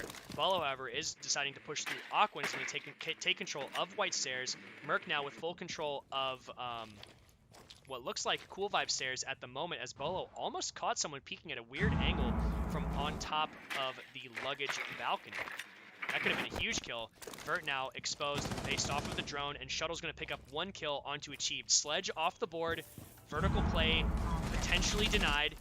Oh, and is actually going to have killed him through the hole that Achieved made through the floor. Pojo Man, however, is going to retrade it back onto Shuttle. That is Maestro off the board, another big pick. So far in the man count, even 4-4. But when it comes to the operators selected, I'd say that Maestro is a lot more important than Sledge in this scenario. So Merc now going to be rotating his way through the site, maybe catching anybody on cams or getting rid of or dispatching of any Valkyrie cameras, that he can find. Vertical still waiting inside of the sunroom, right outside of communications in between office to hopefully go for some kind of a flank that will support his team. But flanking from this position, if the rest of his teammates are getting forced out, is a really, really difficult thing, especially when they have the front door control, Slash throwing 1 smoke to try to help hold the team. Oh no, Slash gets taken out by Jarvis. He's actually going to walk right into a crossfire, as Easily is actually going to be playing inside of the bathroom, laying down. He could catch anybody walking in haphazardly, and he does. Pojo Man is down, but he could immediately get traded out. Merc is going to trade it back onto Eclipse, and now Easley's going to have to make something happen. Oh, and he sees the arm. He sees the arm, and he thinks he downed, but Vertical is going to trade it back onto Merc, and Bolo now, very, very low health. Vertical in a 2v1. Oh, can he win the fight under Jarvis? No, he can't. Oh my gosh, that was so close. TSM getting that much closer to going to the semifinals. I think they're only 1 round away from match point. Wow, that came down to 1 bullet. That was the difference between TSM and Rogue winning that round. You put 1 more bullet in the gridlock, she's down for the count. You put 1 more in Bolo, and you win the round. Put 1 more bullet in Bolo, put 1 more bullet in Jarvis, and it's over. That is how closely contested this matchup is. It's crazy. I mean, this has been such a hotly contested matchup, and seeing these 2 teams brawl it out fist to fist right in the octagon has been such a blissful showing. And the great thing about this is we would have never even seen this match if we didn't have community casters. Thank you to everyone around again. We will be getting some scores speaking about that. So, yes, tell everyone the scores, please, while I use the restroom. So, if you do not want to get spoiled in any means necessary, we will be talking about the matches. So mute the stream right now. To keep the score.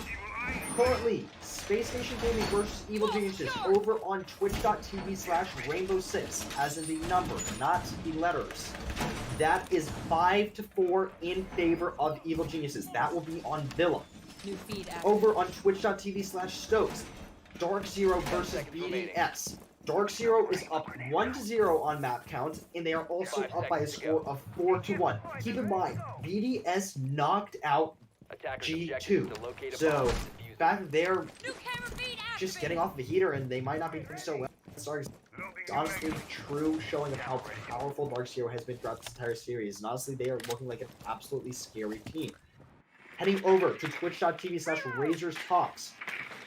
Well, his game's actually over. Team Liquid has beat the Susquehanna Sonics over on Cafe by a score of 2-1. So congratulations, Team Liquid. They are the first team in the semifinals. We will see them over tomorrow on the main channel, battle out against whoever wins these next upcoming matches. Now, Bolo's going to make his way over on into Cool Vibes, or not Cool Vibes, but rather Blue Bar. See if he can tag on anyone residing by the Cool Vibes staircase. He's going to be trying to rather passively and make sure his presence isn't completely dispatched up yet. He's going to look away rather the worst possible time, and that's going to be quite unfortunate. Attackers have located he's a bomb. not able to land the kill on over to the dot. Oh. I'm back now. Thank you for that. Bolo effectively not trapped inside of Blue Bar, but they are aware of his presence and are not going to peek into him. I guarantee you nobody actually tries to peek Bolo from this position. However, he is holding a very unorthodox off angle that he could net a kill through onto easily, which would be huge at the moment, especially for them. Achieved, however, is going to get lit up just a little bit by Shuttle. Not quite sure where he was playing, but Bolo is going to make his way over towards the Aqua Balcony and open up the doorway, lighting up Slash, I believe, just a little bit. That drone stuck in the bars. Lucky for Bolo, it didn't fall back down to the ground, as Bolo is going to be setting up a drone for the flank, making sure that they do not get C4'd from below, as Eclipse could be trying to push from there. Oh goodness, Slash is exposing himself a lot to a couple of these angles. He is the primary focus of the attacker's gaze right now, and Achieved will take him down from the north window. Eclipse, however, is going to trade it back onto Jarvis, as Vertical is playing literally inside of luggage in such a strange position, but is going to get hit by a concussion mine from Bolo, giving away his position and confirming exactly where he is. The wall is getting opened up as Vert is going to trade onto Bolo. That's exactly what Rogue need right now to alleviate some of that pressure, as Shuttle is going to be getting droned out and potentially pushed and flashed. Flashbang's coming out. A third flashbang coming out. Is he going to be there? Is he going to be able to win the fight? No, he doesn't know exactly where the attacker is, but he's going to avoid a grenade nonetheless, and a spot downstairs is going to put his attention there, as Easel's going to pick up the kill onto, Eclipse is going to pick up the kill onto Pojo Man. Shuttle onto Achieve, trying to push up Cool Vibe stairs, and now it's all up to Merc in a 1v3 scenario, aiming low, seeing exactly where Easley was, pre-firing him. Great shot coming out from Merc. Going to win another fight onto Eclipse, a huge flick with 10 seconds left with such little health. What can Merc really do here? He's going to have to try to chase down Shuttle, and Shuttle's just running away, but he's faster. Can he finally figure out where he is? Yes. He knew he ran into the kitchen, but Shuttle, playing it just right, is going to win that round. It's getting closer and closer for Rogue, and TSM are really wanting it, you can tell. What an absolute barn burner of a match. We're currently 5-4, and Rogue is looking like... They're looking like they're going to bring this back, ladies and gentlemen. I don't see hype enough in the chat. Come on. You want Rogue to win, they're going to need your energy right now. They're down one round, and honestly, if you want them to make it to the semifinals, we need to see some spam. We need to see some emotes. We need to see some hype. You want TSM to win, we need to see their emotes. We need to see some of your chants. We need to see your copy pastas. Come on, ladies and gentlemen. Let's post them in the chat. Let's get some hype on going for these two teams. Give them your energy. TSM, take my energy away. Rogue, take my energy away. You choose, chat. Who do you support? Who do you want to win? My goodness. Biased caster, by the way. Right. Of course, I'm a biased caster if I'm cheering for both teams. No, they're talking about me, I think. But it's fine. No. I do want Rogue to win this, but I'm not going to deny TSM the limelight when they deserve it, because they are winning. They could easily go to the semifinals, and If Rogue lose, TSM's my team. Keep in mind, Rogue, some of the players on Rogue literally played with Rams and Pro on Xbox. So him being biased is because he wants to support his teammates that he literally made it to. So not only that's fine. that, also, I just want a good match, so yeah, we're not only that, definitely but getting a also good like match. was their manager at LAN when they were in Brazil. Yeah, As the infamy lineup. So excuse me for supporting the players that I actually enjoy, you know, playing with and had such rewarding experiences with in my real life. Gotta support family in that instance. And honestly, you know what? It's looking like they want to bring it up. They want to bring home this trophy to their families. And they Oh, bring Vert home with the that shot onto side. Merc. Where did that Wow. come from, Vert? What are you doing? Oh no, he's gonna get traded out immediately though. Bolo's right on his tail. Or not? Excuse me. What? Bolo? Oh, Eclipse has him. Oh. Okay. 3-3. That's both fraggers off the board for TSM. That's a pretty good trade, to be honest. I mean, That is a good trade. That is a good trade. A lot of utility is gone, but they still have Gridlock. They still have Hibana. They still have Achieved, who we've seen have some absolutely ridiculous clutches throughout this tournament.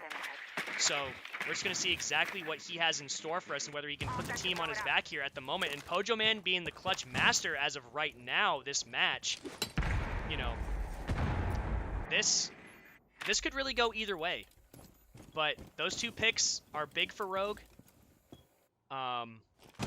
Shuttle just making sure that nobody pushes them from kitchen and or blue bar doorway at just the right time to catch both of the anchors completely off guard. Achieved rotating around to Sunrise, trying to gain extra angles into the site, trying to apply as much pressure as possible. Spots are going down. He's going to miss a few shots there and giving away his position. Unfortunately, those marks, even though they are important, not being as important as he needed them to be. Oh no, easily looking the wrong way at the moment. Not quite sure where the plant is going to be going down. Has to be careful not to expose himself to the angle behind him that Achieved is most likely waiting to push through. Slash picking up one onto Pojo Man. That's huge, just the planter down. However, Achieved has reacquired the diffuser. Jarvis looking through courtyard, and Achieved is going to pick up another kill onto Slash. A grenade coming out. Could kill easily. Yes, it will. Huge kill, and Jarvis is going to finish it off. Shuttle and TSM now on match point. On their way to the semifinals, potentially. Series point, yeah. Great shot by Jarvis. Wow. Dude, Jarvis coming into this roster, taking the place of Bio, I mean, regardless of the reasons behind it, it's definitely looked like it's panned out really well for TSM. And if anyone's talking about the reasoning of Bio leaving TSM, just mute him in the chat. There's no reason to spit out drama. Don't even talk about it. It's not, just don't talk about it. It's not, we want to celebrate a beautiful showcase. Talking don't some of the talk other about things that have happened outside. It's not worth it. If you see it in chat mods, and instantly mute them. It's please do. do. Not be talking about it. I second that motion. But we're gonna be getting on into here, and this is gonna be quite intriguing. 6-pick off Mozzie trying to integrate himself onto Ella, and we were talking about this previously, but Ella is considered to be the weakest 3 speed on defense. I would argue that, but that is what a lot of people have attributed to her position. So we're gonna see how Eclipse tries to integrate himself, which is kind of intriguing because Ella used to be one of the most broken operators. Is basically been nerfed to oblivion. I mean, she's seen him pretty much no damage, or sorry, no recoil. 10 seconds left. Yeah, Eclipse is gonna have to make 5 seconds his Grismont mines pay dividends for the amount of utility that he's going to actually be bringing to the board. He's not the most effective operator. He's not playing the most effective operator that you can bring in some of these scenarios. I think that I imagine he's just going to be trying to delay TSM's push as long as possible, but it's rough. It's rough in this scenario because Eclipse could easily get pinched here if he's not careful. Merc spotting out what I believe to be a Grismont mine above the hookah doorway. Or something. I'm not quite sure what it is. He's going to obviously go check it out and give us the answer here in a moment. Vertical playing inside of office once again, looking out the blue bar window and just waiting and biding his time trying to support Eclipse. There is a Grismont mine above the Sunrise doorway. And Eclipse is actually going to go over and just casually barricade this off. So, good for him. Yeah, so he's able to escape with his life and honestly continue pursuing and trying to see if they can disrupt the push that's going to come out from TSM. Do keep in mind, this is match point, series point. Saw 1-1 scoreline, but oh my goodness, before I can even finish my sentence, Easily is able to get the first blood of the round. That's a cheat. Sledge not being able to use his frag grenades nor get any more vertical play that he's already laid down upon the board. All eyes on TSM at the moment. A man down, about a minute and a half left. Merc is in a great position to catch somebody just wandering around. This is actually a super powerful angle, but unfortunately for TSM, Rogue are not going to fall for it. However, Pojoman is going to trade back onto Shuttle. Bolo has been taken down, so that is a good pick overall. Pojo is going to be opening up the triple wall right outside of the objective as the drone is shot as it falls down the hatch. Or I think it was the explosion of the X-Kairos, actually, now that I'm thinking about it. It was. Yeah, it was the explosion of the X-Kairos, takes down his drone. However, his second drone has been taken down as Easily shoots it as he's trying to drone, but his position is given away. Jarvis is most likely going to be tasked with trying to prevent that flank from occurring whenever it tries to happen. Merc is going to be pushing down white stairs and is going to be just waiting. Knows the camera just spotted him, but is going to opt not to shoot it for whatever reason. And I need you to take over because I'm about to sneeze. So, we're going to see Maestro taken off on the board, and despite being at a man advantage, honestly, to the site and not a lot of utility left to utilize within your advantage. So, TSM looking at a rather strong standpoint right now. Merch's going to try and make his way on inside, see if he can establish any lines of sight. And lines of sight he will. That's going to be Slash Hug off the board. That's going to be TSM. Oh my goodness, Merc, are you kidding me right now? Merc on the IQ, he's able to get 2 headshots and make his way on into the site, but not force gets dragged by Easily, and that's going to be TSM making their way on into the semifinals of DreamHack Montreal. We will see you tomorrow on main stage.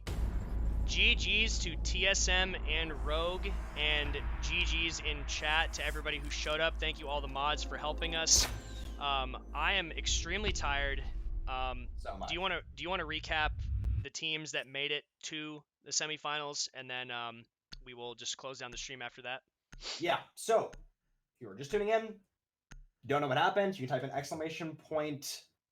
match. You'll find out what was happening across the matches. However, you don't feel like doing that, your fingers are tired, you just want to chill in your bed. What happened in this matchup? We saw map number 1. That was on Cafe. We previously saw TSM as the only team to have ever beat Rogue on it.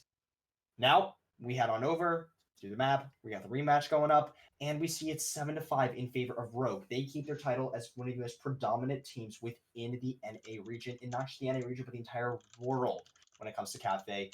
However, Coastline's a different story. They ultimately, or sorry, not Coastline, Consulate. They ultimately fall by a score of 8-6, and unfortunately don't progress themselves by winning by a score of 2-0. We go to map number 3, where Coastline appears, and it was TSM all day. They were looking really strong. We saw for a second Rogue might be able to pull it back, but unfortunately they just fall short of the finish line and tripping on the shoelaces they fall. Now be Rogue stumbling their way on out of the quarterfinals. Well, that'll do it for us, everybody. How many viewers do we have in chat? We have 2,200. 2,200. Okay, nice. So, thank you everybody for tuning in.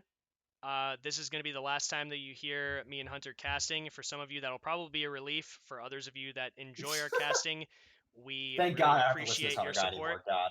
Yeah. So, anyway, thank you everybody for tuning in, and have a great night. Tune in tomorrow for both semifinals, a third place match, and the finals of DreamHack Montreal. And for the winner of DreamHack Montreal, they get a automatic spot at the SI Invitational in February.